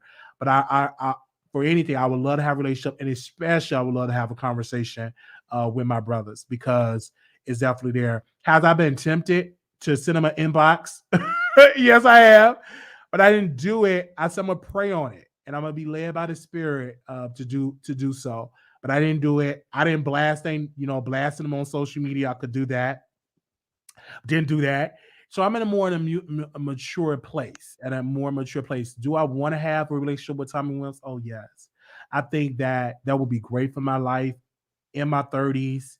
Having somebody uh there, is that someone that is educated, married, his wife owned a business, you own it. That's something. It'd be great to have that in your life, right? Why Right. and then that's your father, So yeah, do I think about it? Yes, I think about him a lot. I think about him. He comes up in my memories, and I said, okay. And I replay that conversation. Oh, I should have asked him this and see. That's why I'm like, I ain't got closure yet because I still got question. Yeah. I Don't still want to give know. up. I still want to know him. So I'm definitely going to send a letter, to him because I don't want him to go and I didn't try. I'm gonna do everything possible, and if the door continues to be shut, it's okay. You know what, Wiley? Put in your letter that you're your brothers deserve to know that they have a brother too, and they're not little kids; they're They're bigger, grown. so They're they would they're care they're about grown. So yeah, and yes, and I get it, and I understand it. They should know, and then maybe I will send a message. Maybe it's on the table. but But first go to I them about always I first. always do, I always do stuff. I always say, okay, let me pray about it. Let me fall about it. Let me not rush this because this is real life. This ain't celebrity gossip. This is, you know what I'm saying. This is real life, and so. Um, I'm just praying about it. And whatever I choose, I'm gonna be at peace. But I'm glad enough to know that I can know that okay, it's Tommy and not Calvin. Because for years I thought it was Calvin Wiley. I thought he was my father. The rumors that my mother told me, oh, he took the DNA test, he switched the DNA. It was so many rumors, and to finally know that he wasn't it. It's like, Hmm. okay, now I have some closure on that. And I didn't judge my mother. I could have dragged my mother, but I didn't do it. Yeah, And then she opened up because at first she didn't open up. When the first time when it came up, you guys, when I first found out about Tommy Williams and all of that, my mother denied it. She said, "I don't remember what happened in the past. I don't remember what I did last week." It was denied it. And then when I went back to Chicago, and she said, "What's your update about your father, Tommy?" I said, "It's really no update." You know what? I remember Tommy. I remember meeting him. I remember, and she started talking. And then once my mom talked, don't interrupt her, just let her talk because she's on the team. And she confirmed it. And I said, wow, she know who he is. And she said, Marquise, he asked about me a couple of years ago. I said, how's Sheila doing? How's Sheila doing? So he knows who Sheila is, but they get it. But I'm a part of a past, like, right. oh my God, like, oh. So rejection walls, all the walls and stuff come up. But I'm not gonna give up. But yeah, at first my mom, she rejected it. She denied it. I remember when I got on the phone, I don't remember. I don't know. And I said, Mom, I don't judge you. I don't know what I did last time. You want me to go back years? And then we was outside barbecuing. She was barbecuing, and we sat down, and she brought him up. She said, "How your father? How's something?" Because it was on her mind. And Hmm. she talked about it, and she talked about it, and I didn't hold that against her. And I said, "Ma, I don't judge you. I used to. Once I started living, I looked at now, okay, this is my mom. She's a woman that went through her trials and tribulations, and she did the Right. best that she knew how to do. And everybody makes mistakes. And everybody make mistake, and you have to live to understand. And a lot of kids have to understand that your parents are human, Hmm. ain't perfect, but it take you to be mature enough to know that and not to hold them to that standard because they're human. And once you live, you know it. And I know she feel bad about it. And I was like, okay, I know. And I wanted to hear more about it. And I don't force it. Like she was able to tell me about, Mr. Tommy. And I was able to have a conversation with Mr. Tommy. And the main thing he said was, I didn't know you existed. Wow, I'm just in shock. I said, I know. I can't. And I said, it's quite funny. I supposed to have a conversation. You weren't in my life and blah, blah, blah. I can't have a conversation for somebody that didn't know. It's Right. a difference if you knew and you just didn't do right. But I can't have that conversation. It's a whole nother type of way of a conversation to have with this. This is a different type of situation. So, but out of this, I found a cousin that lives in LA. I think she moved out of LA, and I found different family members, from this experience that I still kind of like talk to, and it's great. And you feel more whole, like, oh my gosh, okay, I know who my father is. Okay, wow. So now, like, okay, I would love to have a relationship, and I hope it happens. And if it's not going to happen, you have to move on with your life. But I know when I have children, I want to be there for my children because one of the greatest pains you can leave a child is to abandon a child and not be there for that child. That's the What? most hurtful feeling ever. Right. And so when I have children, I want to make sure that I'm there for my children and being a good example for my children because I was a stepchild. I never want to, you know, abandon children and be there for their birthday or graduation, taking them to football or basketball or choir, be there for your children. Because I remember when I didn't have that and I was hurtful. I said, wow. And at the end of the day, it's his loss. If he don't want to have no relationship, can't force nobody to be there if they don't want to do it. But you know what? It's like it You know, your life because because it's his choice. yeah, because my mom later on, like, because this she was only like I think she was like 9 months old when Hmm. was left. When my later on, as my mom once she was adopted, and my grandparents and stuff, which is her mom and dad, but sh her father, people told him, Gertrude had a baby and Hmm. look like you. And so what he did was he went looking to try to find out about the baby. And when Hmm. he found out about the baby and he found out my grandparents or whatever, he reached out to them and he said he wanted to see my mom. And so they said he could see my mom. They did a DNA test and found out my mom was his child. And then so he wanted my mom to come live with him. And then my grandparents, which were her parents, told her that no, we love her. She she can't come, but you can be in her life. And they told him once she graduates from high school, if she wants to come and live with you, then she can do that. But we're gonna raise her up until she gets to be adult. And that's exactly what happened. And then my mom went to stay with him once she graduated, and we knew him and everything. But just one positive thing I want to tell you about your dad. Um, to me, it's a good sign, Wiley, because your dad didn't like totally shut you down or anything. He did have open dialogue with you. Absolutely. Think he was in shock and maybe he needed a little time for the shock to wear off. But one thing I'm going to tell you about older people, as older people get old and they start thinking about, the end of their life and everything comes full circle and they want to deal with things before they move on. So that's why I'm telling you, do not give up, because I think he does want to have some sort of relationship with you. I just think he may have needed some time. And when you write to him, you tell him as well that your brothers, they have a right to know that they have a brother.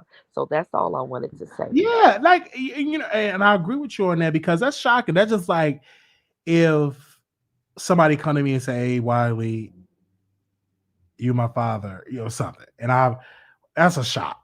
20, 30 years Right. later, that's a shock. And because like me, I've been waiting 32 years, and you got to be patient. You got to know how to handle this. Right, I'm being tested. Okay, how you gonna handle this, Wiley? Because the old Wiley, I blast the business, I blast the wife. But the new mature Wiley, patient. Very very patient, and you know what I'm saying? Very, very patient. And yes, we definitely gonna write a letter. We definitely gonna reach out to my brothers because I know he didn't tell them. And I bet you one of them might reach out to you and say, I'd like to have a conversation with. Absolutely. I think one of them would, because they're gonna bring it to him because I know how people work. Like, Daddy, is this true? And if he admitted it's true, one of them gonna will say, let's talk. Let's have that relationship because I think they're deserving to know. And one of them, they're good people from what I've researched, and wow, like I couldn't believe it. And I just couldn't believe it. Like, because it surprised me because at one point I thought it was going to be Mr. Wiley, and it was no Wileys. I was the only Wiley on there, and yeah, man. Yeah, don't give up, because Oh no, absolutely, absolutely. I'm just being, yeah, patient. I've been so busy with the show, yeah. and but yeah, I'm gonna keep you updated with the letter and stuff. Okay then. Well, you have a good night, Wiley. Thank you so very much. All right, bye-bye. Thank you. Bye bye. Oh wow. Oh wow. Oh man. But yeah, man. Yeah. And I know in 2023, that's on my list to have a sit down conversation with my father and to have a sit down conversation with my brothers. That's on my list for 2023. I believe it, and I'm gonna let y'all know what go on. Okay, I'm gonna let y'all know what go on. But thank you, Talking Face. I love Talking Faces because Talking Faces call in. Like many of y'all, hey y'all, we on Station Head. This conversation. We gonna talk about Black Tea Blog and Armon on Station Head. Y'all be patient. We still live on YouTube. So I'm gonna talk about them. Um, yeah, going with zero expectations, absolutely, and that's exactly what we're gonna do, man. And in 2023, we gonna do our we're gonna do our part, and we're not gonna stop. And so again, I think Talking Face will call in because she calls in and stuff like that.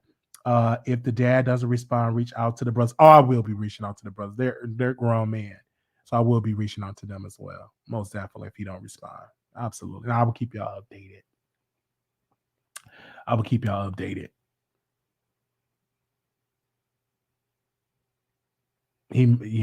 Hey. All right. I think we had got a phone call, but they call in private. So I can't call you back. It's baby steps. Cause she calls in faithfully. That's why we cancel Vlog Talk. Cause I'm like, y'all fickle with calling in. Sometimes y'all want to call in, sometimes y'all don't. So I'm not paying for no fee, baby. When we do get a phone call, I'm gonna get in my Bluetooth speaker for next year. Put it up to the mic. I might have a mic connected to the Bluetooth speaker. Take the calls that way. You think I'm about to spend money and y'all calling when y'all feel like it? Absolutely not. Hey, you live on the Wiley Show. Wally, happy belated Christmas. How are Happy, you doing? I'm doing well. Thank you so much for your show tonight. What an awesome job. Wally, you know what? Talking Faces, she's very positive, and I see what she was saying there. But Wally, I must admit, I started with getting a little angry. Angry to know that you have to go through all of this. And when I listen to your story, you know how in this world today, some people say, oh, you don't need to be married before you have children, or children don't need a father. And you said to yourself, you didn't feel whole.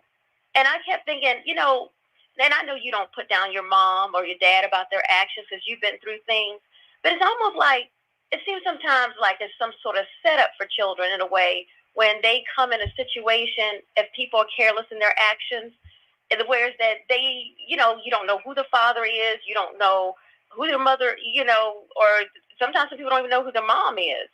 And then they have to go through life and they're going to go through a lot of trials and tribulations and identity issues and even when it comes to their sexuality, there's a part of you that's missing.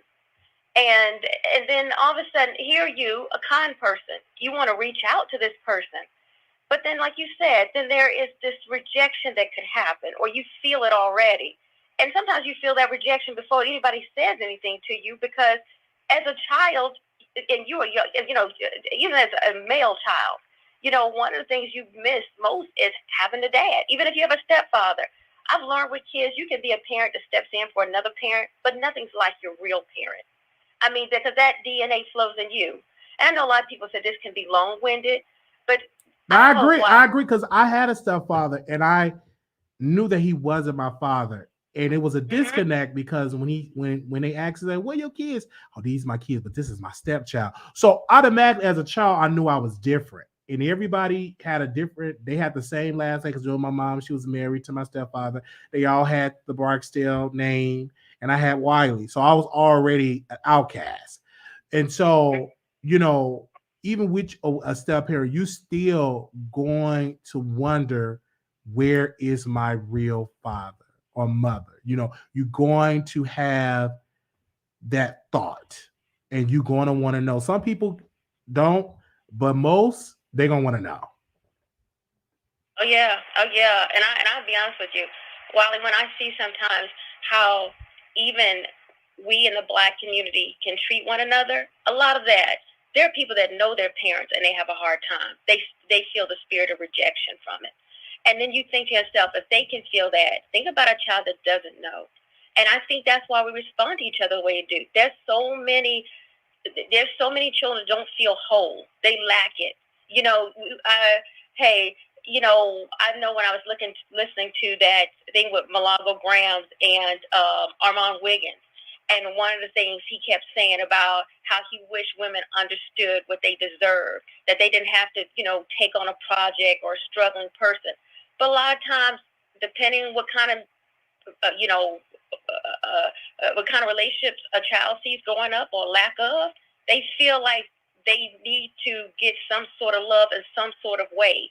And they don't really know what that is because it hasn't been exemplified in a positive way in front of them. I think sometimes adult actions, they don't really think about what it means to a child. I hope you have something on the show. Some people could take this the wrong way, but it really is going to be hard for a lot of these children who have a mother, but a mother has children by different men, or the dad's not in their life, or the child feels rejected by that dad, or even if there's a mother that's just not even accepting to her own child for whatever reason. We're hurting our children.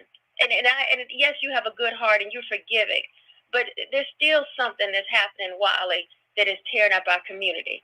I mean, you don't get, and I hate to say it, when you see certain things happen, the rap music that's being said, hip hop community, it's a picture of what's happening in the community. These kids don't go around dealing with gang violence or fighting, girls betraying each other. I mean, something had to be wrong. Even when you talk about the Meg Thee Stallion and Kelsey thing, what is wrong with what you understand about being a woman? Or Tory Lanez, what is wrong that you understand about being a man, that you feel it's okay that your sexuality has to, there has to be all this stuff that has to happen where you spread yourself like this, that you create this kind of chaos. It's like a misunderstanding of what love is and what it means to be a man or what it means to be a woman. And I think that comes from your parents. And when you don't know that, Wiley, you're lost. And I think out of your life, there's so many shows that you can have and deep conversations. I mean, before you even write a book, that you can literally have a town hall meeting about. And it's not to put down someone, but it's to say, how can I bring some level of awareness based on my own situation to say, you know what? It hurts going through this. It's not all cool. Nick Cannon, yeah, you may have a lot of money, but even one of those women is complaining. What about one of these children going to need you? Money's not everything. Just giving this child needs your time. This child needs your validation. And not only that, all these kids, sometimes kids are not as accepting. One thing Talking Face would say, well, you can reach out to these children. Well, sometimes these kids are not going to be as nice even though they're adults. Absolutely. And I don't want that for you, Wiley. And I sort of got upset because Talking Faces was really trying to handle it away, just give them some time. But then it sort of made me angry. Why does Wiley have to be the one to go through all of this? He didn't ask to be born. He didn't ask for, he didn't ask for none of this. He just came in this world, and yet he got to go through how to write a letter, what to say to somebody. And then he already got through the hurt of knowing that he was from a one-night stand and finding out who was, it's hard to know that who you thought all these years was not your dad. And then you got to put together pieces for yourself. Mm-hmm. Forgive me, Wiley. I don't want to be messy, and I don't want to be, I don't want to give your mom a hard time in a way. But there's a lot of women in this world that are willingly doing this to their children, and men too. But what I see in us as women, we have the power. These are our wombs, and we have the power to say, look, my womb is too precious to just lay down and have a child with just anybody. Children are a gift. But so many times in the Black community, people are not seeing their children as gifts. They see them as burdens. And then you got these men, they're not valuing a child. And I hate to say it, it is hurting. It is hurting. And it's not fair to you, Wiley. I'm sorry. It's not. It's not. That dad can't do anything else but say, look, I just want to let you know that, hey, look, I may have a hard time dealing with this situation, but it's not your fault. It's not your fault. And I wish, something to let you not carry that. You don't deserve to carry that, Wiley. I agree. Thank you. No, thank you so very Well, much I for mean, calling. bless you. And I know people might be like, that was long, but No, it was good. It was good. Thank you so much for calling in. you're welcome. And God bless you. And Wiley, thank you so much for Thank even you. Christmas Day All right. taking time to just, you show a lot of love. And I'm praying for you. I want great things to happen for you. Thank you so much. All right. You're welcome. Bye-bye. Bye-bye. Wow. Okay. You just never know who's gonna call in. Wow, I love it. Keep calling in, child. You could be long-winded, short-winded. Hello, can you hear me? I got you unmuted. You muted. Hey, Okay, I can hear you now. Go ahead. I just wanted to tell you, Wiley, there have been days that I just have a hard day, I'm down, or I just need to pick me up, and you'll go live, and Wiley, or I'll think about something that you say, and I'm trying to explain it to other people, but I'm gasping for air, thinking about what you said, like you call her Milagro trash, and that live from last year, I often go back to it because it's funny. You know what I mean? It that was just. I mean, I hate the situation happened, but still, in the midst of y'all trying to work out the kinks and get on one accord, it was funny. So, and Wiley, I'm happy and I'm proud to be one of your subscribers. Thank you. You really, truly, I'm talking about days that I'm crying and I'm really down. Yeah. And you'll get on the live, and Wiley, you really help because it's something you say. So yes, and and I offer because I know people got things that are going on. I say, hey, I'm gonna offer entertainment because when I was at a low point, I would go on YouTube, I would watch the Scorpion Show, I would watch A Connection TV, I would watch your boy Nuno, I would watch Ziv Adams, I would watch all of these people and be entertained by them. And now how things have shifted, now I'm in a position to offer entertainment, even days I don't want to go, but I know that y'all want to see me go live and talk about it, so I love it. only thing I want you to do is back up off Nikki at night. That's all. I love Nikki. Nikki, that is my favorite. I love her. Yeah, I'm talking about. Okay, I'm cool now, but don't talk about her. She is not up for commentary. That's my friend girl. So yeah. No. So okay, I love her. Thank you. But Wiley, I thank you for just them days that you do that pick me up. So I appreciate you. I'm gonna have to go and hit you on the Cash App. Thank you. And I'm thankful to be one of your subscribers. Have a good night. All right, bye-bye. Thank you. Oh man. This is something. Tommy, you live. Hey, Wiley. Well, it's already Christmas already happened, but Merry Christmas. Merry Christmas. Listen, I need to talk to because I just came here late. I know, but I want to talk about Armon. Okay. It's not surprising to me that he tried to go after Ebony. It is not surprising to me. I knew when she made that comment or on Twitter saying that, oh, I don't need no validation. I'm a fan of Nikki. I don't need no validation from her. It's giving entitlement. And she just called it for what it was. And that's what Armon is doing. He needs entitlement. He needs validation. And that's my issue with him. Armon, life is not fair. You can work your hardest and you still won't get no recognition when it comes to like a celebrity noticing you. I understand that you want validation, but you have to understand, Armon, that when you ask Nikki for to go on Queen Radio praising her, she's gonna look at you some type of way. Why can't you just praise her? Why do you need something in return for you praising her? And that's my problem with him. And then when he gets rejected, he takes it too personally. Like that's my issue. You have to understand, Armon, it's not a big deal, and you need to stop treating it like it's a big deal. No one gets there. A lot of people do all the hard work and they don't get no type of recognition.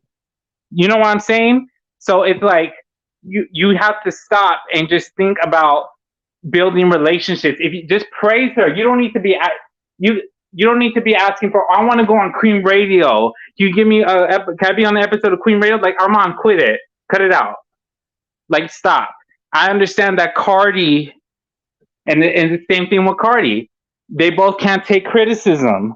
They get in their feelings and they take it too personally. But I do understand that he feels some type of way when it comes to Cardi, because Cardi did give him that recognition. But that doesn't need to be the same for every other celebrity, is basically what I'm saying. And he needs to understand that. You win some, you lose some. And that's all I got to say. Why I thank you. Thank you so very much. Okay. You just never know who's going to call in. I know y'all call in late, but we hear about it. Child, please. Hey, Wiley. Hey. Oh, hold on, child, please. Child, please, you there? Yes, can you hear me? I hear you now, yes. Okay. Well, Tommy pretty much summed up what I wanted to say. When I watched that interview with Armon, I'm a fan of Armon's, but I was just really disappointed how he is so entitled to think that this huge star like Nicki Minaj should just pick him out of all her other fans that love her just like he loved her or still loves her or whatever. So I was just disappointed in that. And it just seems like Armand doesn't understand what entitlement means, because even when Malargo was explaining that to him, he still could. He was like, but I work hard. I'm not working for free. Well, Nicki didn't ask you to go out and talk about her. There's 1,000 other fans out there that are talking about Nicki and praising her and talk about her music. So she's not asking you to do it. So you shouldn't expect her to do anything for you. So I was just disappointed in that. And then I just wanted to also give you your praises, Wiley. I love your show. Sometimes I get so upset with you when you talk about this one particular subject. I'm not going to mention it. And a few times I was like, I'm going to unsubscribe. But I was almost like a crackhead, Wiley. I was like, what is he doing? What is he talking about today? So I would go on. And I'm like, and then I'm watching the chat, and your chat is just they're insane. They're so fun to watch, even when they're talking about me or other callers or whatever. And I just can't stay away. So I said, you know what, man, let me just resubscribe. And I can't stay away from the show. You're my favorite YouTuber. I don't like and what's funny is, like, when I see that Armand has done a show, like yesterday, like when Armand did the Christmas show with Malargo. So I said, oh, I hope Wiley goes on and talk about this. I just went to your channel and I saw that you already had something set up. Oh yes. So I am a fan, and I wish you luck with your father. Yeah. And I know this isn't the same, but I just want to say, I have such a disconnect from my parents. I did.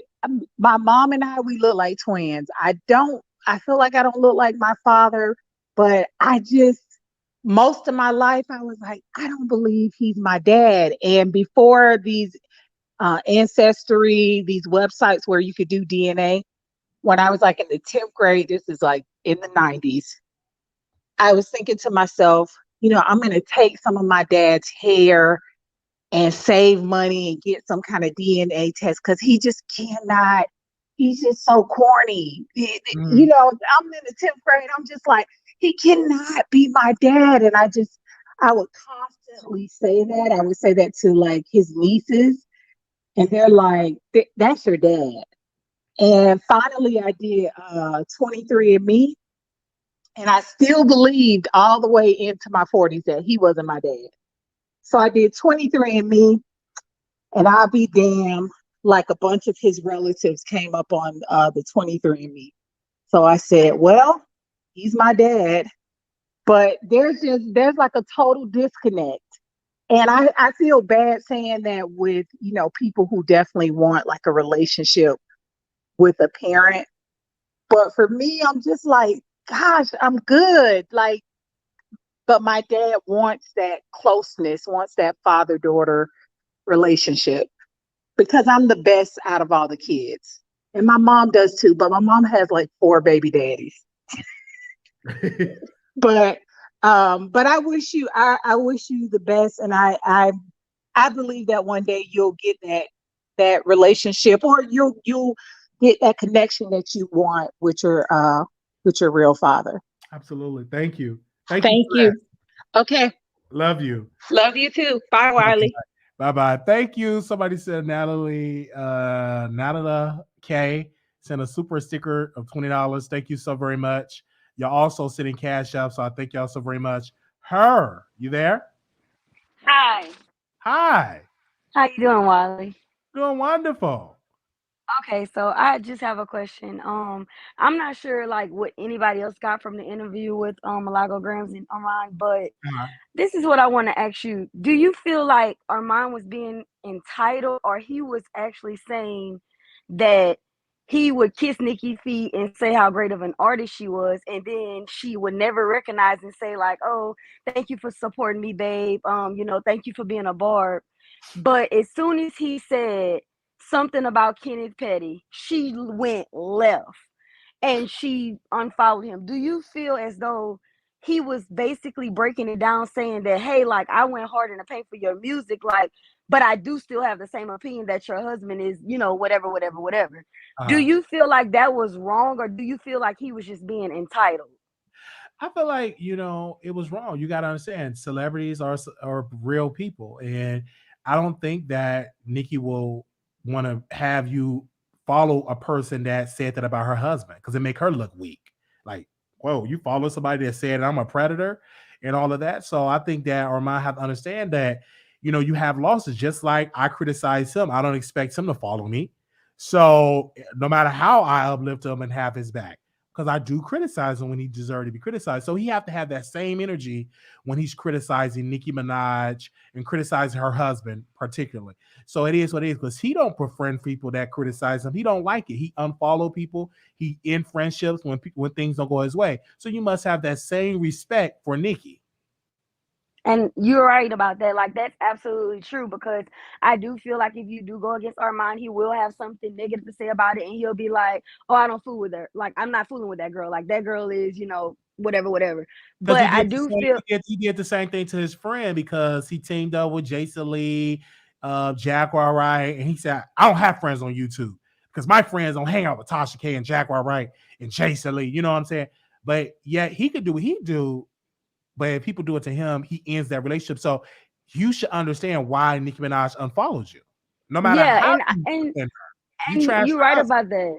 You're right about that, because he actually did say that one day. He was like, I get why she unfollowed me. Like, it was the husband thing. Like, I get that.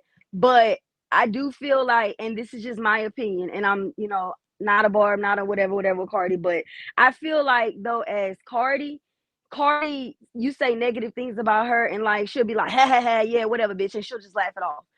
But I feel like with Nikki, if you don't kiss her feet and you don't like bow down to her and you just don't praise her every 5 minutes, she will not like you. And I feel like even if Armand is like that, that's wrong. Because anybody that does that, that's wrong. Like, if I do that, you do that. Like, because you have to be able to take criticism. Like, you open up your life as a celebrity. If you're a celebrity, it's like I open up my life to you. That's why I always say, like, I would never want to be a celebrity, because I don't feel like I'm transparent. Because people say like, oh, they're transparent. No, y'all show the good. Y'all don't never show the bad. Like, y'all show when y'all up, when y'all buying these cars, when y'all buying these houses, and that's cool. Like, those are blessings. But like, when you're struggling to pay for it, y'all will never say that. Y'all will still live one way.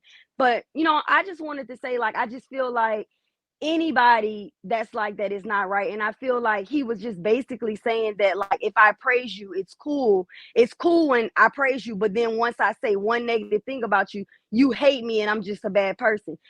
That's all I had to say, Wiley, but you can continue the show, and thank you for I, taking my call. I agree. Like, you definitely saying some real stuff, man.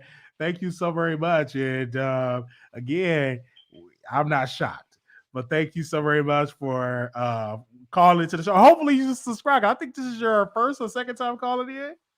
My first. First time, welcome. Thank you. Bye-bye. Thank you. Bye. Okay. Wow. I think y'all sent this to Black Sea Blog. Did she unfollow me? Let me make sure she didn't unfollow me. Let me make sure. Because I think she followed me. Let me see if she's still following me because we live. Okay, let me check. Let me check Black Sea Blog. Okay, she's still following me. Yay! Okay. Talking Faces, you live. Hey, Wiley, Hey. I just wanted to tell you that whenever I call in, everybody start calling in after I call in, Wiley. Have you Yeah, noticed that? I've noticed that because you bring the callers. Listen, you were so right. And the young lady, she was right about a lot of things that she said that just got off the phone. Really and truly, I think Armon Wiggins, he self sabotages himself. And let me tell you what I mean about that. Basically, in that interview with Malago Graham, he told everybody who he really is because that's why he got mad at Nicki Minaj. And basically, if you do not agree with what he says, then he gets mad at you. But he don't understand why Nicki Minaj stopped following him when actually she didn't stop following him because she didn't agree with what he said. She was actually talking about her husband, So that's a reason to unfollow somebody. But these people really kill me with their how it's okay for some people to do things and some people not to. Now, Kenneth Petty has gone to jail, paid his debt to society, and people don't want to give him a second chance, although he has paid his debt to society. I'm sure a lot of these people have family members that have gone to prison. Would you want somebody to be like that to your family member? I think they wouldn't. Also, the lady that called in about saying that the kids and how the parents messed the kids up, I do agree with that. And she said at some point she got mad because I was being so positive and saying, you need to keep trying and you shouldn't have to keep trying because you're the child. I understand on one hand what she's saying, but she needs to think of it like this. Your dad didn't know that he had a child back then. He didn't know about you. So that's one difference. The other difference is the reason I'm encouraging you is Mhm. because you actually really want to have a relationship with your dad. So if somebody wants to have a relationship with a parent that they haven't known, then I think you should always encourage them because I want, good things for you. And from what you said about the conversation that you had with your dad, it did not seem to me as though he was close to it. I think it was just new to him. And maybe he needed a little time. And maybe he might be open to it now. And that's all I had to say on that. But Thank you. As for Armand, let me listen, as for Armand, anyone that gets in a future relationship, being in business or otherwise, with Armand Wiggins just told everybody in that interview with Malago Graham that if you do not agree with me, you and I are going to fall out. And that's bad business. Anybody that gets into business with him, if you don't agree with what he says, he's telling you that your business relationship is going to fall apart. Friend is going to fall. That was bad what he did. And he doesn't even realize what he did. It really hurt himself. He really hurt himself. And he don't even realize he should have kept that to himself. Anyway, thanks, Wiley. Thank you so very much for calling in, giving your support of the show. Thank you, Talking Faces, because you got all the people calling in. Let me got one more person backstage. Hey, welcome to the Wiley Show. I'm calling back in. I have a question. Mhm. Didn't Millie get a boob job? You said for me? Didn't Millie Get a boob job. I thought she said, "Did I get a boob job? I just eat." No, Wiley. I don't know if she did because she loves showing them. I mean, them things hanging. I bet you when she take a shower, she step on them boogers. Because she It showed look me. like she went to somebody's basement and got them things done. She showed me showing them. in the dark. I think she loving showing herself on camera. I don't know what happened, but this is the most I've seen her out. I mean, I didn't know that Dr. Miami did granny titties. I did not know that. I was like, girl, if you don't lift them things up,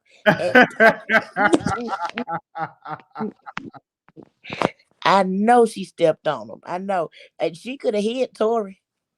Just lift it up and lay him down. All right, bye, guys. Thank you. Bye. Thank y'all so very much. We've been on here for 4 hours.